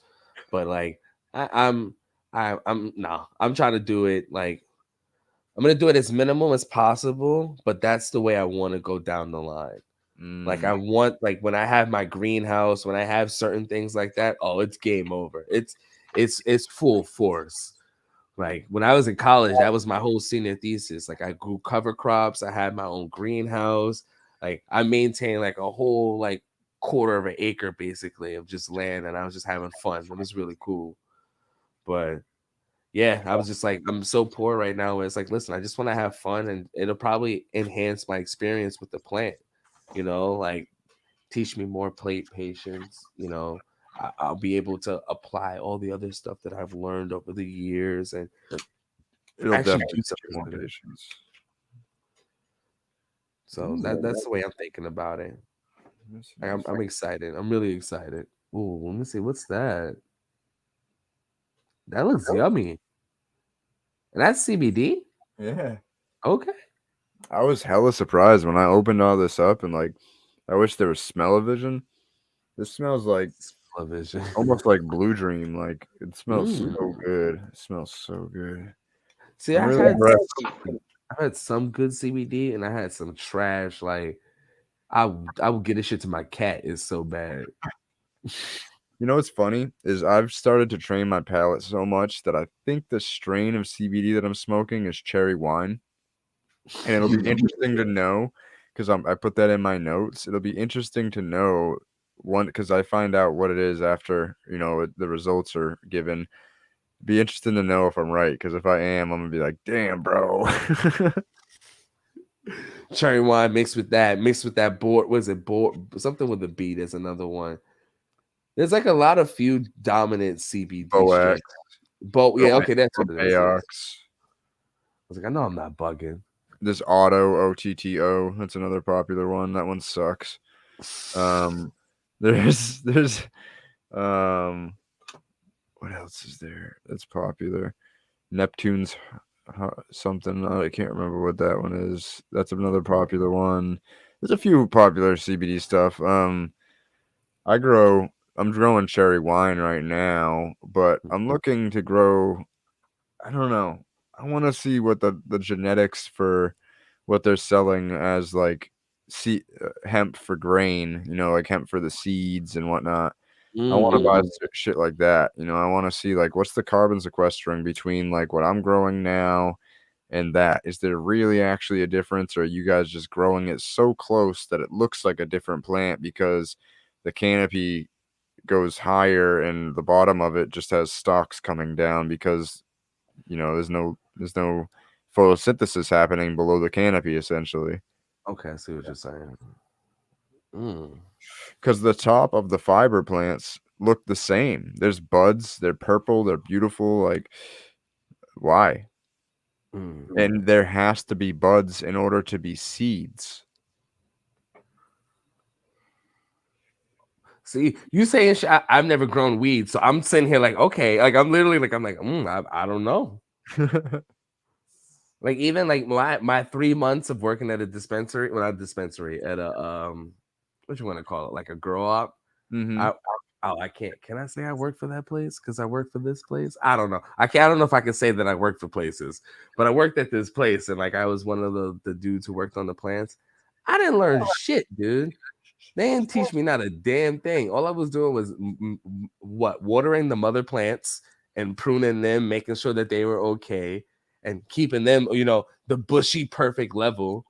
And like I was just going around and making sure the clones weren't dead, but like they didn't teach me shit. I don't know nothing about nothing. Well, I mean, I know a lot about like the science of it, but I don't know anything about like actual like interpretation of looking at the plant and knowing what's wrong and diagnosing certain things and knowing what's happening with this and when's the perfect age and when's the perfect time to do this. And I don't know none of that shit. I'm gonna have to spend like 20 years on Reddit and YouTube and texting 18 friends just to figure shit out. Like you said, I'm gonna fuck shit up a million times. All I hope is that my biggest thing is as long as it's not moldy and it's smoky, I'm good. That's my biggest thing. Just My smoky weed. biggest That's advice it. that I could give to any grower is to keep a grow journal and be tedious with your notes. Like, I used 4 milliliters per gallon of water of this organic tea. In this gallon, I used 5 milliliters in this gallon to see what the difference is, and watered plants A and B with it, and the other one was C and D. Like, I always had markers on my plants that each one was numbered like 1 through 6. And because I usually had 6 in a cycle, so that's how I determined like I was like feeding certain places. I need to find my grow journal. I think it's at my mom's house, so she might have thrown it out though, because she just got a dumpster and she called me and she's like, "Adam, your grow lights are still here." I'm like, I still don't have a house yet, Ma. Sorry, I don't know if you heard, but like a pandemic happened and like everything shut down, so it got delayed by a little bit. Like it'll be Yeah. next year. Please don't tell me she throw those out. Nah, she threw a bunch of other shit away though. She's like, "What about the pots?" I'm like thinking in my head, like, "No, I need those too." But I'm like, I don't want to take up all that space, I guess. So I'm like, just keep the lights, Ma. Anything that's lights and fans, like any big fans, keep that. Like, I need all that shit. Everything Yeah. else, I guess you can throw in. So she's probably gonna throw away my grow journal, which that sucks, but it's all right. I know most of it in my head. Like yo, I've been last year I told you I had complete crop failure, right? Yeah. This year I didn't think I was gonna even be able to grow because everything that happened with my prior business and losing tens of thousands of dollars worth of money and equipment and everything. And that's when I released the NFT project. So we didn't get started till late, like end of August I planted, which is like a big no-no.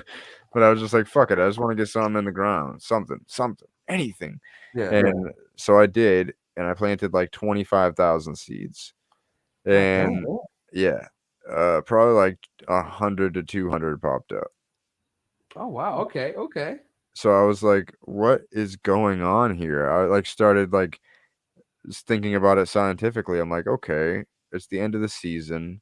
Did the seeds know to go dormant because they were like, I'm doing the math and I'm not going to be able to grow to my maturity in time, so I might as well wait till next year? Did they get washed away when we had a lot of rain and erosion? Are like all of a sudden next year am I gonna drive down the highway and then the whole way like up towards my farm is gonna be just hemp on the side of the road? I'm just like thinking of all these things in my head, and then I was like, fuck it, let me get a soil test so I know exactly what I'm dealing with. Like the farmer says, this is the best soil you'll ever find. Why isn't my shit growing? Like, what's What was going it on? deficient? pH. The pH was 5.2 instead of 6.5, so it was acidic. And when your pH is acidic, carbon life forms don't do well. So what happens is the carbon isn't getting sequestered in the soil to feed all the beneficial bacteria, and they die off or move to other places that are more suitable for them. So and pH is like the easiest thing to fix. Everything else on there is hard to fix, and it was like near perfect. Like I can get it to perfect within the next year and a half to 2 years. Bro. So it's like when I saw the pH, I was like, dude, what the fuck, Adam? You literally could have just got a soil test done last July Yeah. and avoided all of this. Like that's why your seeds didn't germinate, jackass. Like that's why you're like they would pop up and turn yellow and die sometimes. Like, okay, all of this is making sense. Why was I not thinking? And I wasn't thinking about it because I got a probe, like one of those $30 probes that you stick in the soil, and Yeah. it told me my pH was good. So, and where did you so you took it to a lab to find out that the pH was Yeah, bro. Cornell tested that shit. Okay, that's the smart way to do it. Okay. Yeah, Yeah. bro. Like they test for everything, like everything, heavy metals and everything. Like it's intense. Like I'm doing it for the carbon sequestering contest I'm a part of for Elon Musk. I hope you But win that money, bro. dude, that would be so fire. It's gonna be Oh, hard because you know, I'll still have a chance to win the main prize, but I really wanted to hit top 15 this year because the top 15 teams after 2021 get $1 million each as like, spark money for like, here, what else can you do? So I'm just trying. I think if I fix the pH, I can get at least some carbon sequestering action going on there and get some data. But we'll see. We'll see. I just got to fix the pH. I'm hoping Monday I can go. I've just been waiting for, the forecast to say it's raining either the day I do it or the day after because I already took down all my irrigation for the season. So I don't have a way to water it. And the stuff I put down, I have to water on top of it. It hasn't rained in over a week. So I'm just like sitting here like, come on, come on. It's been raining all year like crazy. Come on. okay. Dude, are you gonna do the same project next year? Yeah, but it's gonna be different. So right, like I'm applying for our license on Monday, or reapplying for 2022. This is the first time they've done it this early. They usually wait till January 1st. So that means by January 1st, I'll have my license. There'll be no lapse. And that means I can treat my soil, get it ready for this year, and then start in April next year. Like put down the pH stuff again, my nutrients that I put down, which is just a bunch of dead organic matter like emulsified fish and kelp and worm castings and stuff like that. I lay that stuff down and then I let it sit. Like I mow down the grass right before I plant and then just fucking go. And it's next year I'm planting very differently though. Like this year I used oh, I thought I had it around me. It's like this push seeder. So every 3 feet it kind of like there's like this thing with like a point in the front and it digs the little trench and then it drops the seed in and then there's a chain going behind it that fills it in behind it. Oh. And it's cool, but I wanted more plants than that planted. So I like in a couple sections I was taking handfuls of seeds and just going like literally handfuls of seeds, dude. It was crazy. So next year I think that's what I'm gonna do is just take handfuls of seed and toss them everywhere, scrape them into the ground a little bit, and then water them and call it a day. Because my pH will be fixed. Everything else, all my nutrients and everything are already good, so I'll be able to, add to it for the whole rest of the season. And I have a funny feeling that this is why I want to only scrape the ground a little bit. I have a funny feeling that double what I plant next year will come up because of what I planted this year that didn't come up. Like there's no statistical way that 25,000 seeds washed away. Like there's no way over 1 acre of land that has different levels of elevation and different levels of erosion. Like no way. And So we also keep going. I'm listening. I'm gonna add off of what you're saying. Keep going. No, I was pretty much done. No, I was gonna say like we also have to be mindful. Like a lot of people don't realize. Well, if people like I'm a soil scientist at heart. Like that's my biggest thing. And like there's a natural seed bank in the soil. So you gotta think about it. Like weed, that's why they call it weed. The cannabis plant in the Middle East and shit like that, it just grows wild. They ain't gotta do shit to it. It's just like a normal bush. It does what the fuck it does. It goes crazy. It grows everywhere. But if you cultivate it and if you give it the right environment, it can turn into the amazing crop that we know it is now. So I think you are right. Like this is a fun kind of a science experiment to actually see and to like do a testament to next year to see if those seeds, like again, just because they didn't pop, that doesn't mean there's nothing wrong with them. Like again, like right now the pH balance wasn't good enough, but once everything gets all set and the parameters all right for the seeds that didn't, the seed coats didn't fully break and they aren't popped yet, you definitely might see some shit come up next season. Like I could see it happening easily. Well, and more to back up that theory, last year when we planted and nothing came up, this year it did. Like, and I didn't know that until like July of this year. My farmer was like, "What do I do with these?" And he sends me these 7-foot fucking monster plants. Just he did nothing. He was like, I left like a couple hundred of them just to fucking look at. Yeah. And I was like, dude, that was really fucking illegal. I didn't, we were in between licenses and shit, but he chopped them down before we got there. And it sucks that he had to do that. Like, it was such a dumb semantics thing. Like, I'm going to be growing the same crop, but whatever. Fucking, I really think that's going to happen again next year. I really do. And it's going to be crazy. It's going to be crazy. Fuck yeah. Even then, look into maybe plant cover crops. Look into some other cover crops that you could plant on the ground nearby that you can help. So even while your cannabis stuff is growing, you have the cover crops growing as well during the same season, and you can till those into your soil the following year, so you can put more nutrients and more good things into your soil, so you don't have to feed it that following season. Just little fun stuff, so it saves you a headache, save you 5 minutes later on down the line. And some of those cover crops are cool. They're helpful for some of the native animals. They feed some of the rabbits, they feed all that other good shit. They attract good insects. They actually keep the nasty stuff off your cannabis crop, because if you have a healthy, this is the biggest thing people don't realize too.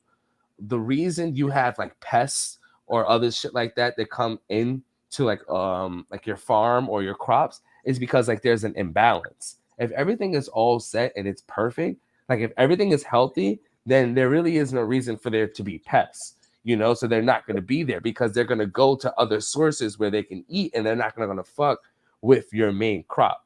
So like that's where like the cover crop stuff could come into place, where if you're having any pest problems or shit like that down the line, where as long as you have like that symbiotic relationship, like it'll mitigate those things. Hopefully it can still happen anyway, but as long as again, you provide the best environment for everything else to grow, you should be all set. Yeah, completely. Like that. Yeah, I'm actually doing winter rye, and then I leave the natural weed cover. I try to leave anything that's like under knee high. I let it chill. Like there's what the fuck is it?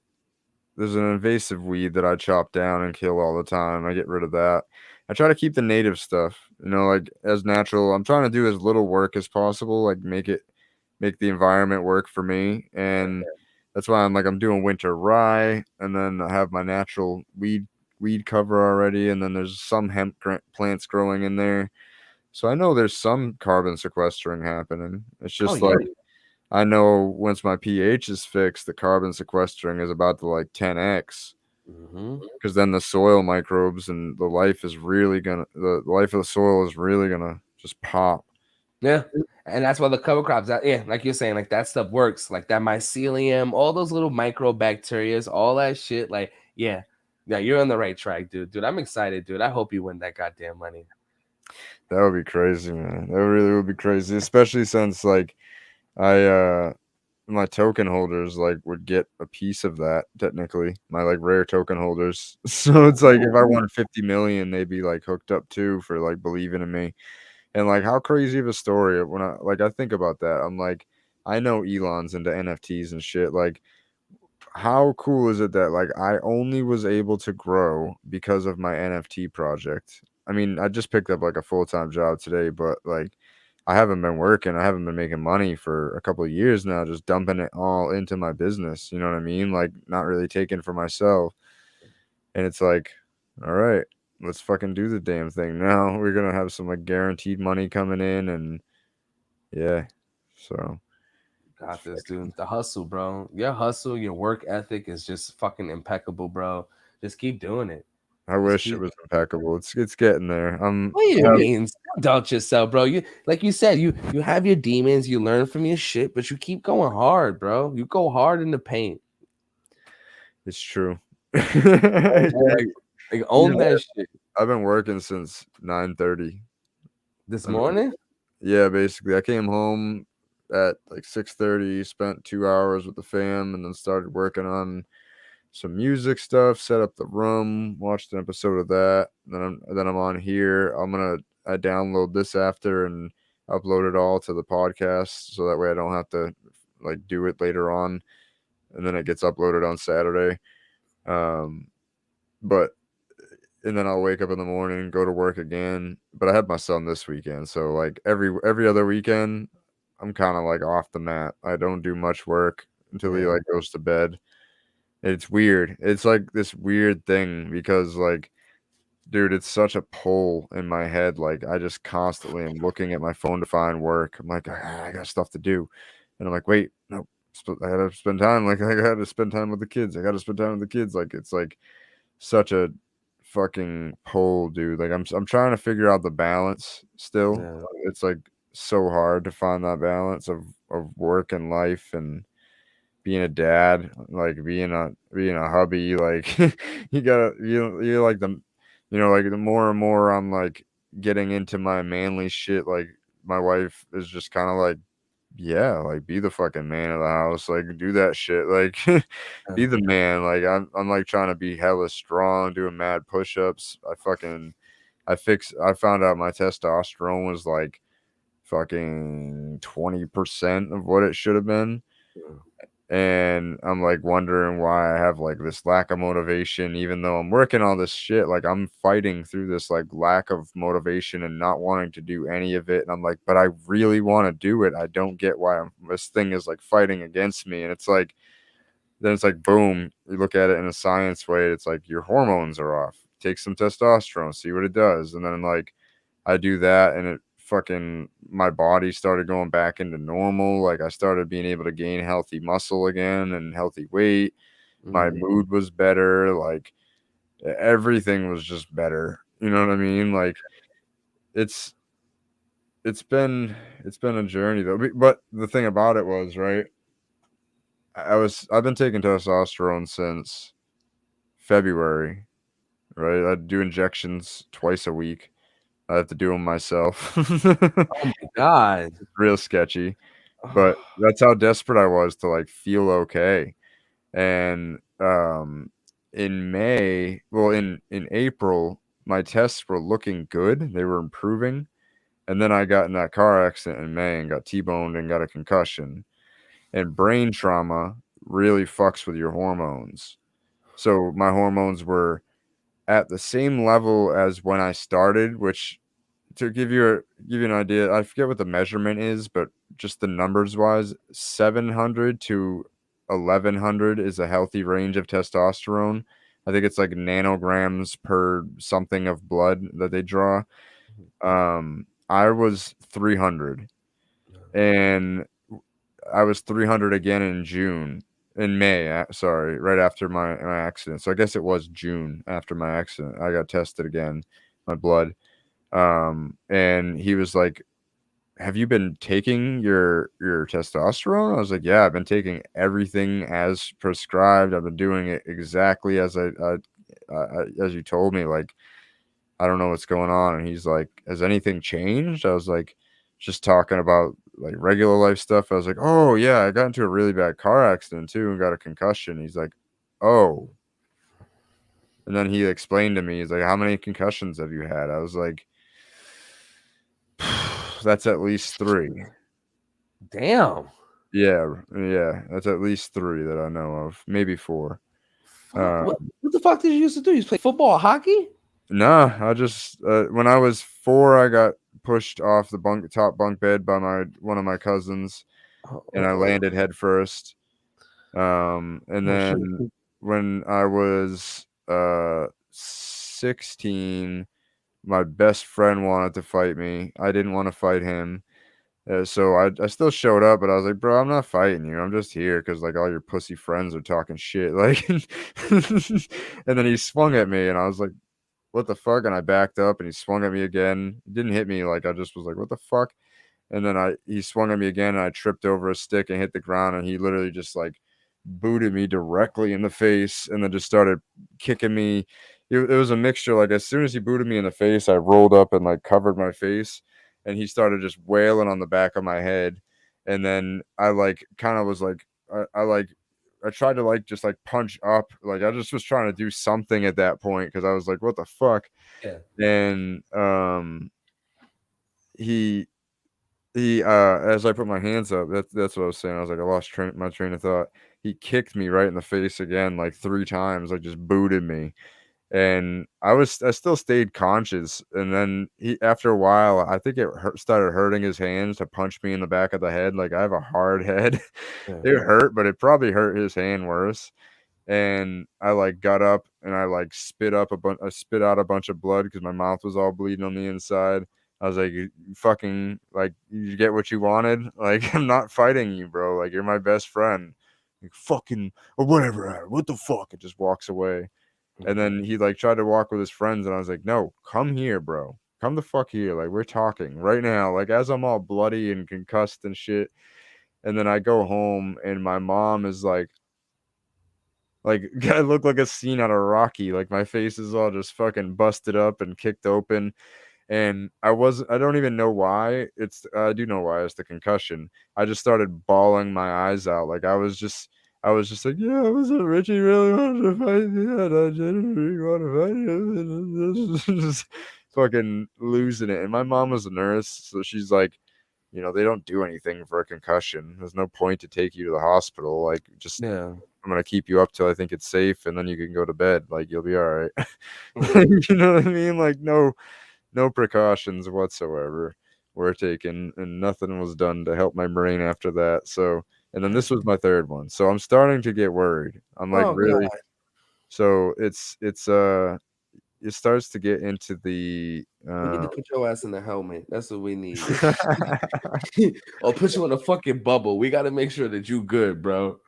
What's that stuff called when like UFC fighters and shit get from too many concussions?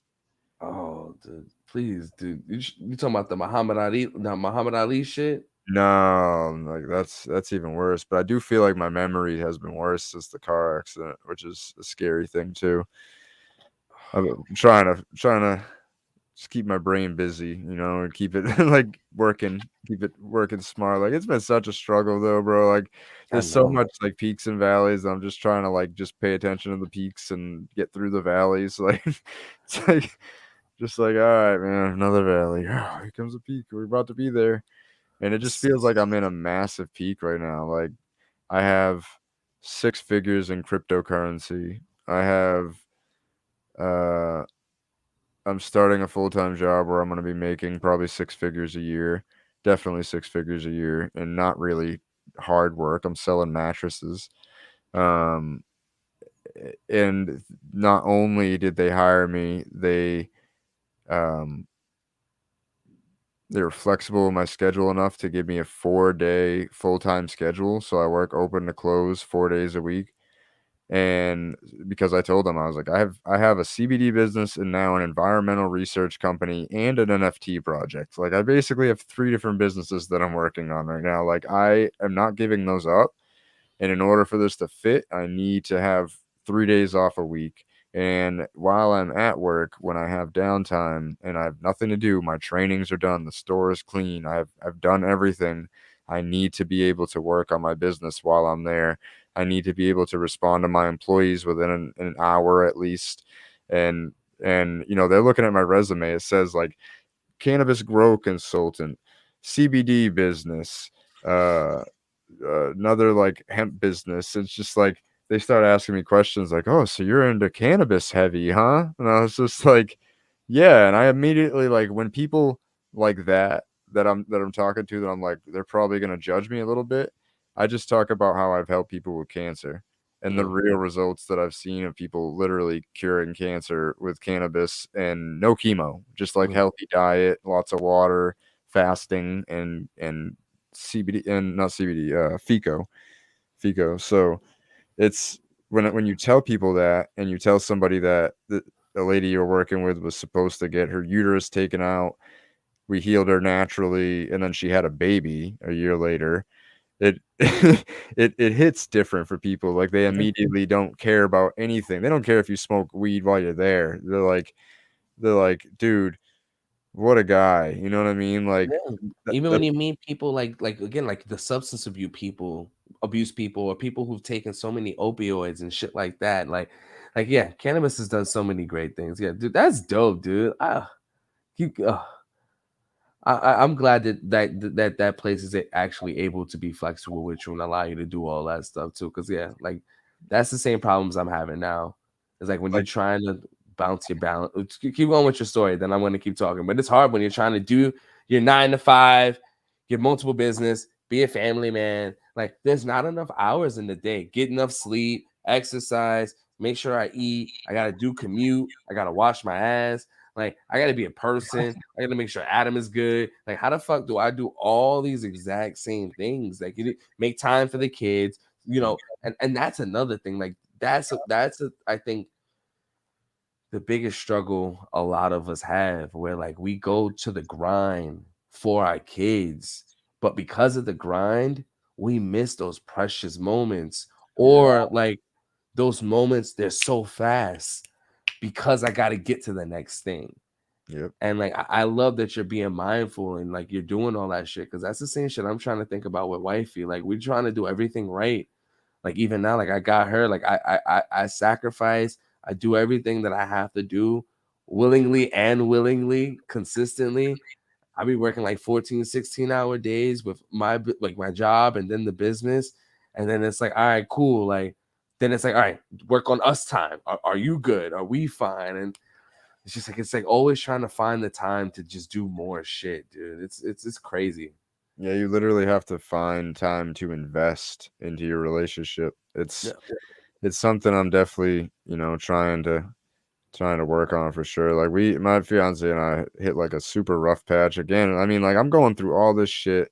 She's going through postpartum after her pregnancy and everything. Like it's just we're both going through shit and just not helping each other. Like And we get but that's the part that sucks. But sometimes you can't help each other. All you got to do is be there.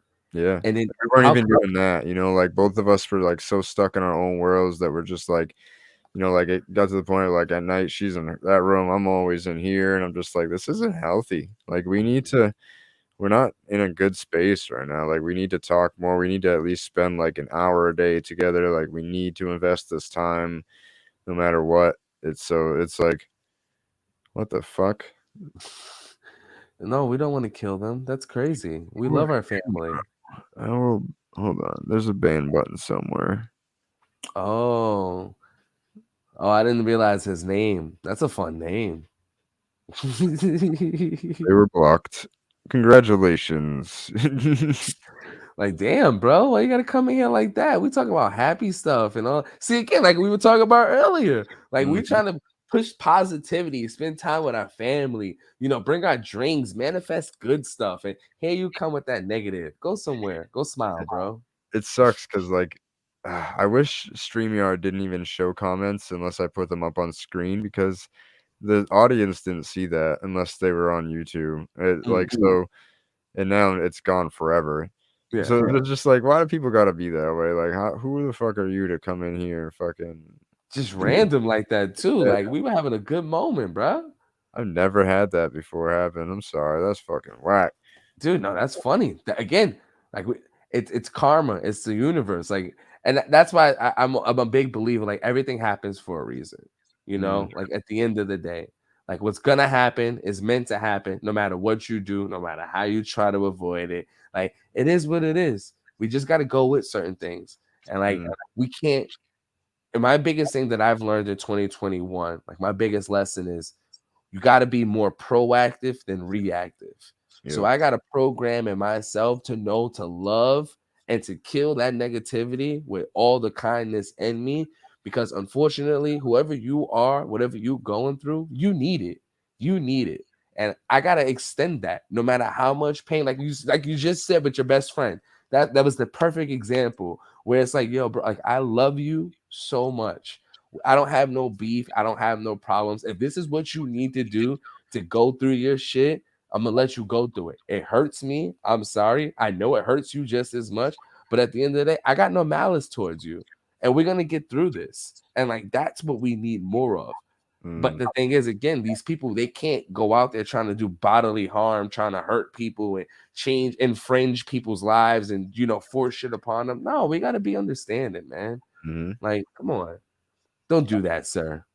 Yeah, don't do that, sir. People are just wild, man. Like, I feel like people are so short-tempered most of the time because everybody's on edge. Everybody really is just, like, on edge, and it is what it is, you know? Like, this world is a weird place right now, and I'm just trying to shine a little bit of light on it and keep inspiring people. Like, for you to say that to me, I'm like, word, hell yeah. One person noticed. That's all that matters. Like, that's what I do this for, is to, like, help inspire one fucking person to do better and keep grinding, and like I can do more. I could probably do more. You know, like I have that thought in my head all the time.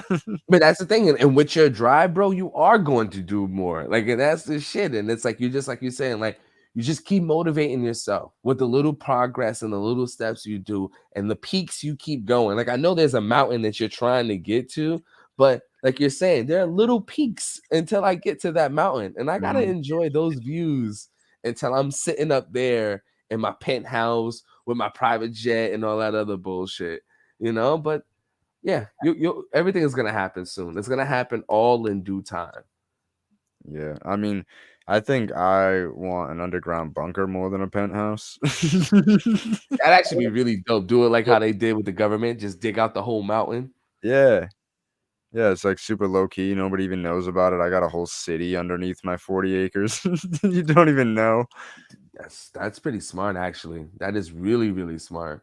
That's why Bill Gates has all this land. I'm telling you, bro. That's why. I mean, I really do. Let me ask you this. I don't know. I think we did talk about this in our last podcast. Are you a flat earther or are you or no? I don't know, or like I feel like I don't feel like the perfect circle theory or Earth is like this perfectly marble shaped perfect circle. Like I think it's like a rock, so it's rigid and flat on some surfaces and it's really bumpy and hilly on other surfaces. It's like, think about a giant rock, and I feel like that's what we're on. And like that's just my theory, but I mean both models of like the sun and moon, when you compare flat earth to the globe model, the flat earth one kind of makes a little more sense, but maybe I'm just dumb. See, my thing is, and this is my thing, I'm not a flat earther, but like the universal model, like that whole ideal of like we're on this rock, on these other rocks, flying through space, going through that million, thousands of light years, and like thinking about all that stuff, and it's like, yo, why haven't we gotten hit by a comet yet? Why hasn't something come through this bitch like as fast as how come we don't feel or see anything? How the fuck are the Giza pyramids still lined up exactly to the same 3 points from thousands of years ago, but we're moving at all these different things are moving at different speeds of light? It's just like, that's when I start to realize where like this planet, this universe, like this experience, bro, like there's so much layers. Like it's like an onion, and we're never gonna know the truth. Like that's the crazy thing about the human experience. We're never gonna know the truth, and the only thing you can do is live your truth. That's all we can do. And you can't force it upon nobody else. Like we just gotta go with whatever that bullshit is. If you believe in flat earth, if you believe in this, if you believe in Jesus, you believe in Gandhi, we could all live symbiotically on this same motherfucking rock. And it's okay. Whatever it is, just A go with part it. of me thinks that like we're on some gigantic super planet and like they sanctioned off a part of the planet for us peasants to fight over. You know what I mean? Like it's I can just see that. I could see them really hiding parts of the world from people because most people don't have enough money to even go and explore, and you could easily kill them off if they do try to go explore. Like go to Antarctica without some special permit. Yeah, okay. Let's see you do that. Yeah. See, my thing is my theory, or the one thing I thought about was like the piece of paper theory. Like that idea of like us being in like this endless plane that somehow loops back to itself, but it can go into itself. Like there's like that Dante's Inferno kind of idea. Like Mm, because like going back to like the Native Americans and the Indians, like they talked about us coming out, like their ancestors, their origin story is them coming out of the earth. yep. And like the Incans and the Mayans talk about going into space and all that. So it's this idea of like these portals and these changes of like consciousness and energy and shit like that. So it's like that's the way I think about it. I think about it like we're in like these layers of consciousness, and like our bodies and it's like the matter is like just like hoopla. It's just bullshit. It's just a whole bunch of bullshit that we have to go through in order for us to get to the next stage. But you just have to realize what it is. But Yeah. Life's so fucking complicated. It really is. Like, so and fun. it is fun. It is definitely fun. I try to explain that to my girl, like, because she's like, like a lot of what I do for my business is like fun, and so I'm like, she'll go out with like have a mom's night. And I'm like, damn, I never get to go out. She's like, what? You just went to an event, blah blah blah. I'm like, I was I'm working. networking, Yeah, trying to like, get I'm more literally there working. I'm not there to have a good time and chill out. Like, I'm there on edge. Like, who's gonna talk to me right now? Who? All right, I guess I'm talking to you now. Like, If you have a it's good time, that's a plus, bro. Like yeah, that's an extra thing. Like exactly. And it's like most of the time it's so rushed because I'm like, I want to get home. I don't want to be here around all these people. I'd rather go hang out with my family. yeah, yeah. No, I feel you on that, dude. Oh, and that's the crazy thing. Like with us, with our business, like with the pottery stuff and everything else that we do. Like right now, we're trying to roll out this new product, but it's like, how do we do it? How do we market it? How do we do all that other fun shit? It's like it's just like this whole whole dilemma trying to roll out, figure out all the little pieces and all the kinks at the exact same time. And then like trying to do the networking, talking to people, and like the fun stuff is doing the actual product. But then Right. everything else is the work, like trying to get people to buy it and do the classes and do everything else and yada yada yada. And like, yeah. Yeah, I've seen you guys expanding. I love seeing y'all's work. It's crazy that she's gotten better since like you showed me her first shit like 2 years ago. Like, Dude. and because when you showed me that, I was like, what the fuck? And now I'm seeing some of the stuff y'all are posting on Instagram, and I'm like, what the fuck? Yeah, and the funny, I'll be honest with you, the funny thing is too, and like I can't even say she's getting better, like she's finally playing. Like that's the scary part where like I had to talk to her. So like for a while, the whole way the business has been like structured is wifey does all the creative, like creating aspect of stuff, literally physically creating everything. I help with all the marketing, all that other like the networking stuff. I help monitor like the emails, all that other the money aspect, going to get the clay, the shipment, sending stuff out. Like I help with all that other little tedious stuff. But she does a lot of the other work.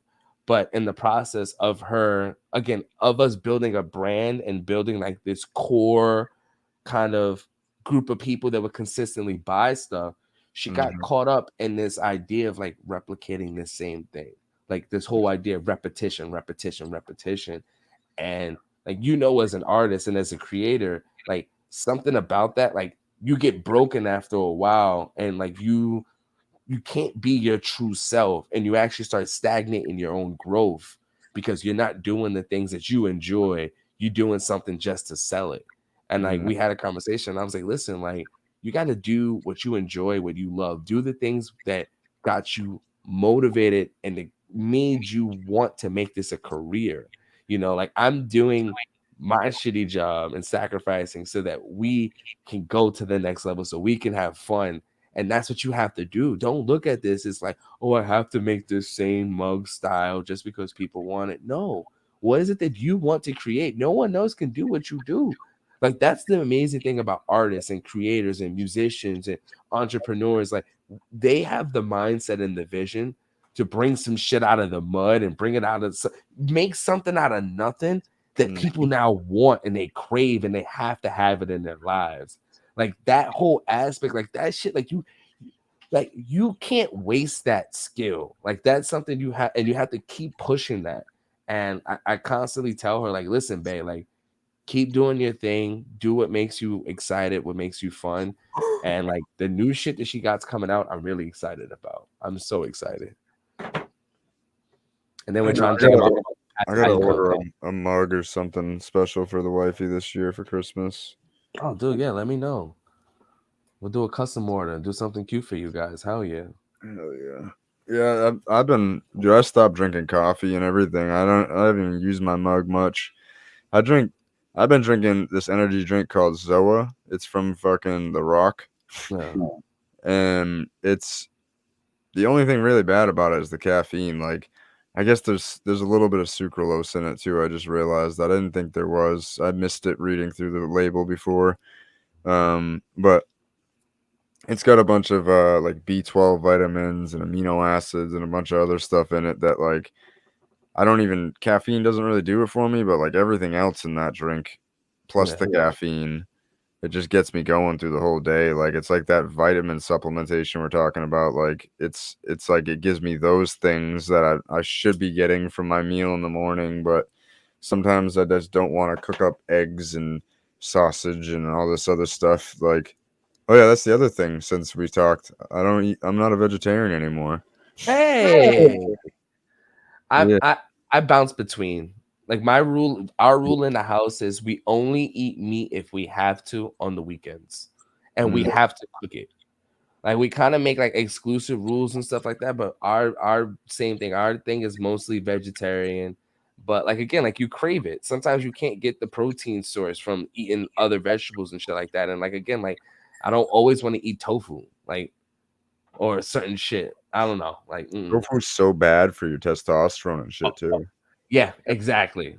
So like I'll have tofu like maybe like once every 2 weeks or some shit like that. It's more portions, but no.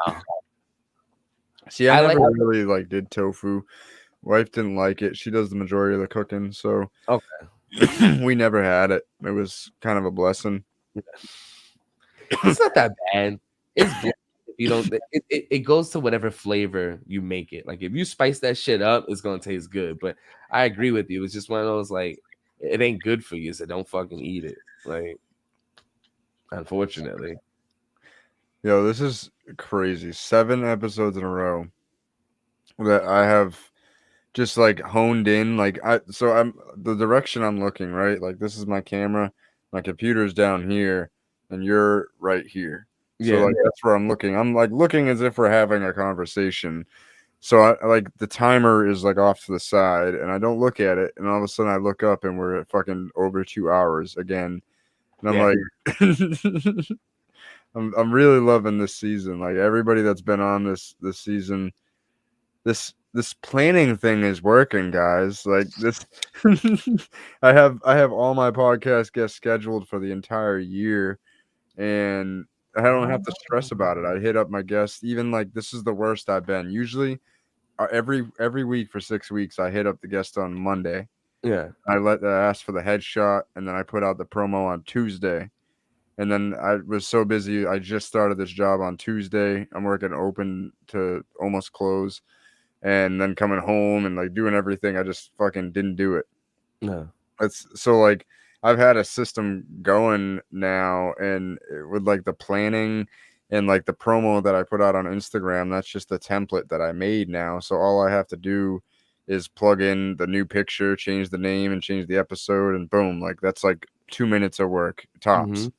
And then and then I gotta post it, so it's like another 5 minutes of work. Boom, like 10 minutes it took me. Like that's what it's all about in my head, is like really figuring out. Like yo, bro, I literally almost put a timer on my daughter's tub tonight to see how long it took me to give her a bath, just to be like in my head, be like, okay, it took 22 minutes.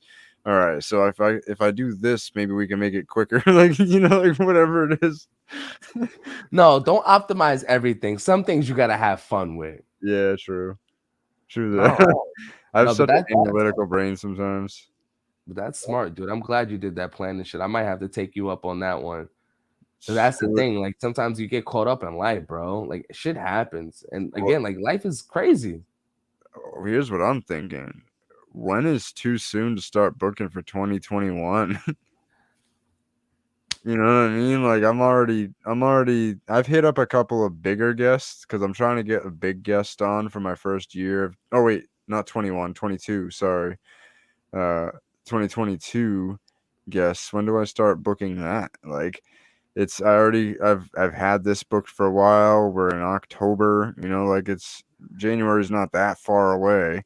I mean, bro, you better do it before that volcano blow up. That's how I feel. I'll be live streaming from New Hampshire still. Oh, crikey. My whole town's underwater, but I'm good. Where you got it hooked up to a solar panel and shit from the hotspot on your cell phone, just chilling. Yep. Fuck Facts. it. Yeah, just live streaming from the woods. It's never too early to start planning, bro. It's never too early. Fuck it. The worst is gonna happen. They're gonna tell you no. Then you gotta go to option B. The worst that's gonna happen is people are gonna tell you you're crazy, and I tell people maybe, but if something happens, you're gonna come to my house first, probably. Amen. Wow, I like that. That is so true. Like, so if do you think it's impossible that some shit could go down in society, could collapse, and all the time they're like, well, no, it's not impossible, but okay. So if it happens, and society's looking really collapsy these days, if it happens, who's prepared? What did Adam say? Once I get a few more guns, dude, like I'm set. Like we have a seed bank of regular seeds, like all the fruits and veggies and everything that grow around here. We have cannabis seed stock, like marijuana and hemp. We have MREs. I'm thinking about ordering another 60-day supply of meals just in case, because then it would be like 6 months that we could survive if we never hunted anything. So it would be pretty cool. And all those like shelf stable kind of cans and stuff like that. Yeah. Fuck it. If it's not that expensive, why not? It ain't gonna go bad. What's the worst thing that's gonna happen? Yeah, I'll definitely be buying some of them shits for sure. They have like they call them like Patriot packs or some shit like that. It's like 100,000 calories or something like that, like all in a big tote. So you just like buy it and don't touch it, and just if shit goes down, you have 2.5 months worth of food right there in that little tote. Like it's not gonna be good. I mean, some of it, I think some of their stuff is good. They had like mac and cheese and like stuff that you just add hot water to. Wait. They got Annie's or they got the Max, like the crafts. They got like the end of the world ish. You know what I mean? You said that shit is sawdust. It's not even real cheese, bro. I bet. Like I haven't tried it yet, but I mean, that would probably actually be the first thing I did. I couldn't resist opening it. I'd have to open one and be like, all right, let me try it. Yeah, I go for that'd be the first one I try would be the mac and cheese. Yeah, I think there was some other good ones. I'm trying to think. Man, oh dude, I had like home style fried chicken with gravy and a biscuit, and I haven't had that in so long, bro. It was so good. Like real food or one of those packet. It was at the 99, yeah. So like they cook. It was fresh meat for sure. Oh, Oh, the 99. The 99 is cool. The Yeah. 99, I ain't gonna front. I fuck with the 99. The 99 is just Applebee's. I feel like it's Is it just the same not the company? same thing. Like they don't want to call it Applebee's, but it's the same environment. Like it's the same layout. Like everything about it is the same Who shit. came first? Ooh, I don't know. I didn't know about the 99 until I went up to New Hampshire. Like we don't Oh, have really? those in New York. Oh, yeah. Like that's like a straight New England type thing. I've never seen one of those. Even like a Golden Corral. Like there's certain places like I've never seen in my life until I moved up into the New England. Let me think I've of seen, another one. like all the chains in like all the areas. Like DQ. DQ's another one. Like that is the shit. DQ, I swear to God, if they opened up, I'm telling you right now, Adam, tag them on this clip. DQ, if y'all move to the hood, if you go to Chicago, the Bronx, Baltimore, and I promise you, y'all will outsell Wendy's, McDonald's, and Burger King ASAP. Because your motherfucking, at least your McFlurry machine would work. Y'all put real cheese on your burgers, and your fries is amazing. And your customer service pretty good too. Don't they have car hop service too? I think so. Yo, DQ is the shit, bro. Bro, I pulled a fucking rib muscle. I've been sitting here like rubbing it under camera. Like, What'd you do? Was that working on the farm? nah, just push-ups. I've been doing a new style of push-ups where like instead of like you pushing like this, you turn your wrists in. Yeah, I Because know. it's like if you're gonna push somebody off you or you're gonna go like this, like no, you're gonna go like get off me, you know, like or if you're throwing a punch, it's that same motion. So it's like, don't you want to build the strength in that motion? So when you do the push up, it does it in that, and it's like a whole different muscle group. And I just think I was doing it like regular push ups, and I think I pushed it too hard, and then I felt it, and I just kept going. And then yesterday it was hurting, and I just did it my push ups anyways. And then today I tried to do it like just slow and gingerly, and I got like 10 of them. Normally I could do like 40 in a clip. I did like 10 of them, and I was like, not today. All right, not today. Fuck that. I got a slanted fucking- collarbone, so that's gonna be that. I could only imagine how that feels. It's like wrapping around. It's like going underneath and like back. It fucking sucks. Yeah, I don't know why, but I and that's another reason why I'm getting trying to get stronger. Like my rib muscles, just like any strain, sometimes they just pull. I hate it. That's that core. You're working on that core. That's why it's that inner core strength right there. Yeah, bro. When I do push-ups, it's like I do like a straight plank. Like my body's stiff, just like I'm like engaging my abs and like my thighs and everything, just like perfect form push-ups. Because I'm like, I know when you do perfect push-ups and you don't have your ass in the air or like too low, you're working like your whole entire body, even if you don't know it. Like, I definitely need to work on my legs more, but it's hard when you don't have it. Like, you're not going to the gym. Like that's one thing for sure that the gym has an advantage is like you could do leg workouts easily there. They have machines, they have weights, everything. So eventually I'll get back to there, but for now, I guess I'm blessed that my lower body has always been so much smaller than so much bigger than my upper body. So now I could just catch up, and then I could get big on the bottom again and fucking be super stacked. Like I'm just thinking about it. Like when I've gained, I'm at like I was plateauing at like 137 when I was vegetarian, and since I started eating meat and like working out more like every day, basically, I'm up to like 150. Hey, And not a long time, like 3 months, really. I just like, and it's no, but I just, was doing it healthy. That's why, and that's like all muscle strength and shit now. Like that's like muscle weight and everything.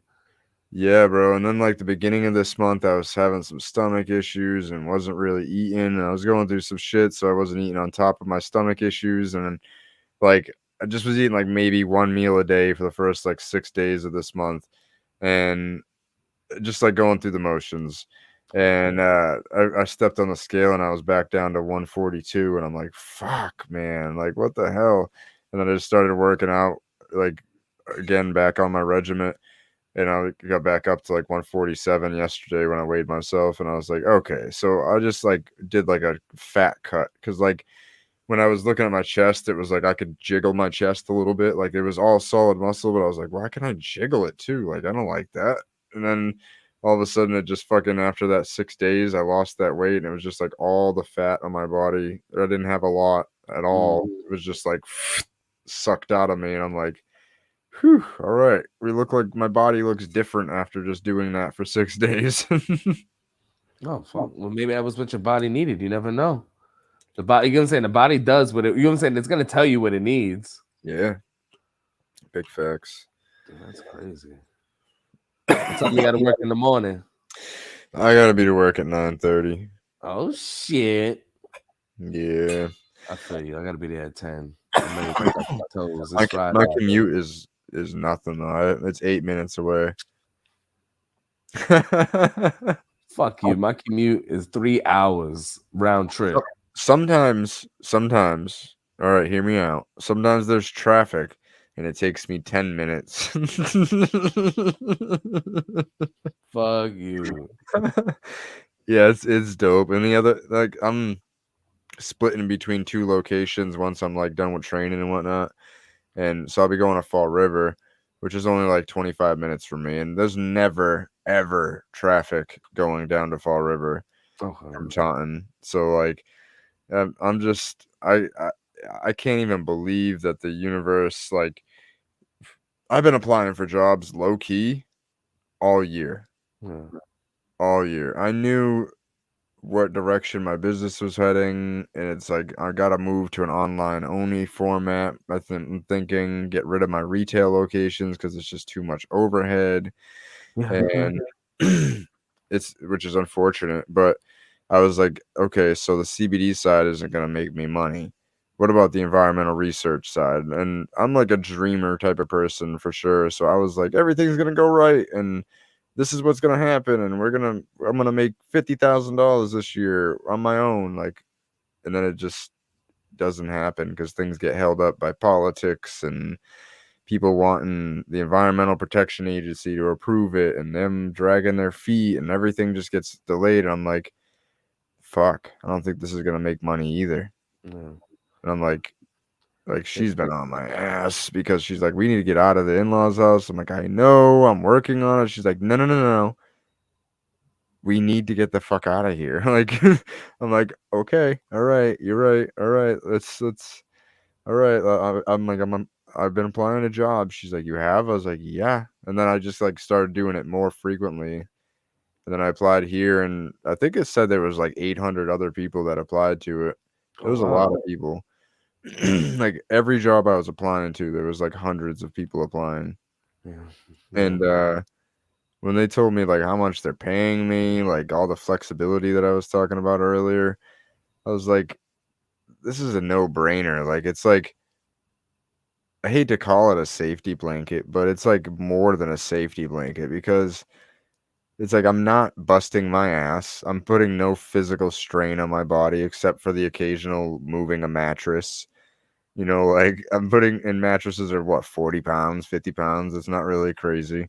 Not like landscaping and shit that I've done and warehouse work. And I and dude, the discounts. Holy fucking shit, dude. That's the come up. Bro, we need to buy that fucking mattress I was telling you about. You better buy that mattress, please. I'm like, babe, like the way I see it is we're coming out of pocket like $300. And because we had that $500 check from my car accident, like I feel like I earned that check, babe. So I should get to like pick what we get to do. You know, I was the one who almost died in that car accident, so I should get to pick what it goes towards, and at least it's not a bow like you didn't want it to be. So, and it helps deal with your pain and suffering too. Think about it that way. I'm in pain every day. That's what I told her. I was like, babe, you don't really understand. Like, I'm in pain 24/7. Like sometimes there's like half-hour spans, 45 minutes where I'm like pain-ish free, Yeah. but I could still move a wrong way and be like, ah, but I just don't care. I've just dealt with it since I was like 13, some kind of pain, migraines, knee pain, neck pain. Those like my main three. So it's like I went from like the age of like 13 to like 21. I didn't go many. There wasn't many like 5-day stretches I went without a migraine. Like it was like migraine 17 days in a row, and then like 4 days off, and then 25 days in a row, and like it just was crazy, dude. Like I was downing Excedrin migraine like it was candy, and fucking fucked up my liver and everything, and fixing all that now, but I still get like pains randomly. I'm like, oh, fuck. It's like, oh no, random glitch.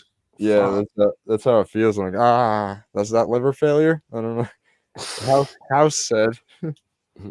Did I just shit myself? Okay, no, I'm good. Hell yeah, dude. I'm pumped you came back on, and I'll definitely have you on again next year in 2022. Dude, let Let's me get know. it going Hopefully on. by then we're both millionaires. We Hey, chilling.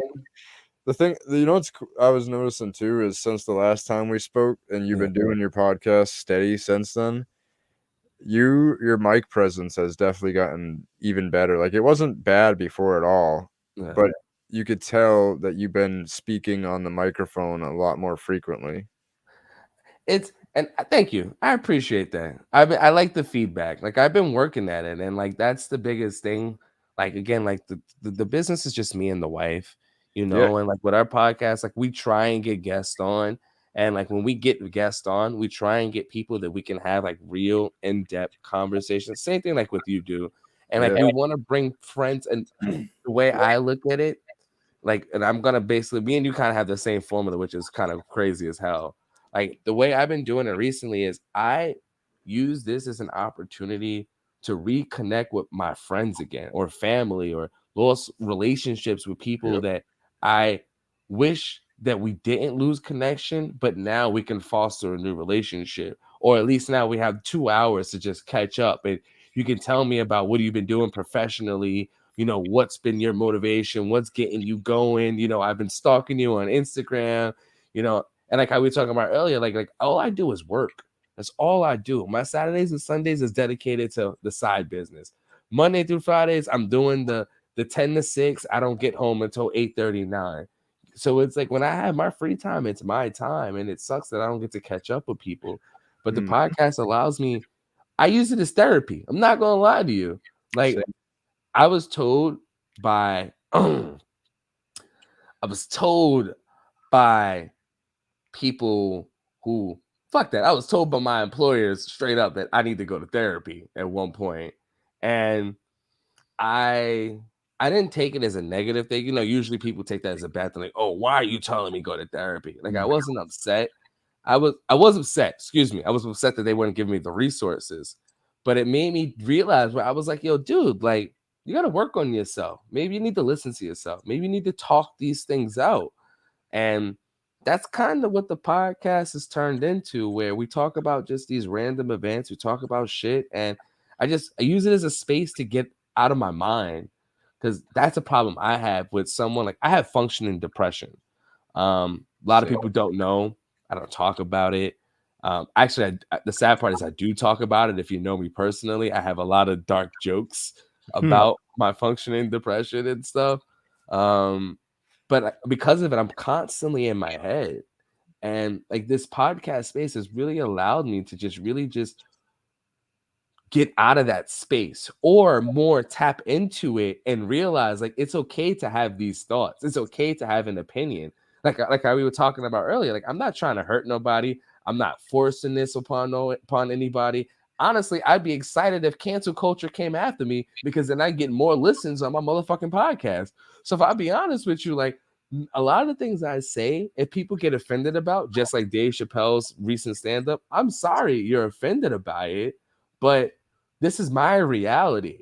And you can't tell me that my reality is wrong. And I have a right to talk about my experience, and that's and I guess that's what's been able to show, and I've been able to cultivate that and have fun with it, and I'm glad that it's shown from the last episode to now. I feel like the issue is now I get too high and I go on rants.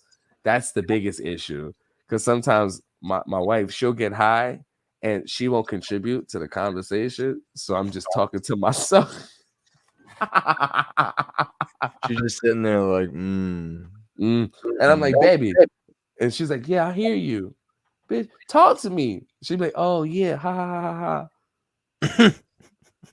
So, but it's been dope. Yeah, sometimes getting too stoned can be an issue. Like for me, what happens is I like forget where I am mid sentence.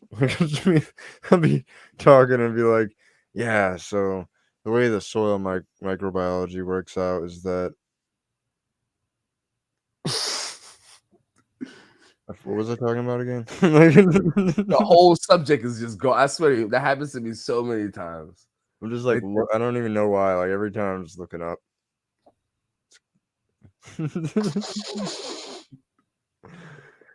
Oh shit! Hell yeah! But thinking about, I'm fucking tired, man. I just realized what time. I'm like not doing math in my head. 2.5 hours after 9:30 is midnight. I'm like, I should be asleep by now. Yeah, it's past our bedtime, bro. Big facts, bro. But thank you so much for coming on. For the people that are listening and watching this after, where can they find you? You guys can find me on Instagram at @ninjapuffie. My business account that I share with the wife is at Pudgy Productions. I'm pretty sure. I think it's at Pudgy_Productions at Instagram. I'm bad at this Instagram plug stuff. My Twitter is @ninjapuffie as well. Y'all got me fact checking. Yeah, it's Pudgy_. Or an easy resource for everyone, you can just go to our website. You go to www.pudgyproductions.com. You guys can see the inventory of all my wife's amazing pottery. We got some swag that we do as well. You guys can sign up for the newsletter and see all the fun stuff that we got planned out, all the cool things that we got going on, and how we're continuously trying to grow our Pudgy community. So if you're into ceramics, you into some cannabis, I'm a big bird watcher. So if you're into bird watching, add me on IG, hit me up. And if you're a big fun comedy person, definitely add us as well on the Dope Thoughts page on IG. Bro, I can't believe I wasn't following you on Twitter. I just did. I didn't even my know. Twitter's bad. I use Twitter honestly just for crypto and around the world news. Honestly, that's all Twitter is for me. Yeah, I was forced to be active on Twitter because I have an NFT project, and Twitter seems to be like the main social media for NFTs. So it's like that in Discord, that's the 2 crackhead spots. That's what I got. I got both of those for my communities. Like it's so hard. That's what I said. Like having the project is like a third project. It really is a third business. I mean, it's gonna work. It's gonna be worth it though. It already has been. But you're doing it. You're doing it. Keep killing it, bro. And like again, like you motivate people like me every day. Like we all going through the struggle. We're all going through our shit. We're all trying to get to our dreams. And you're like, yo, fuck one dream. I'm trying to get all 4 of them lined up, synchronicity, and get them all done at the same fucking time. Like, and you're making it happen, bro. And we just got to keep going at it. Just keep going at it. One day at a time, one seed at a time, and one blunt at a time.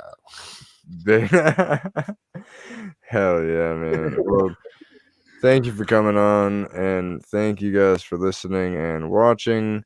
And as always, good morning, good afternoon, good evening, wherever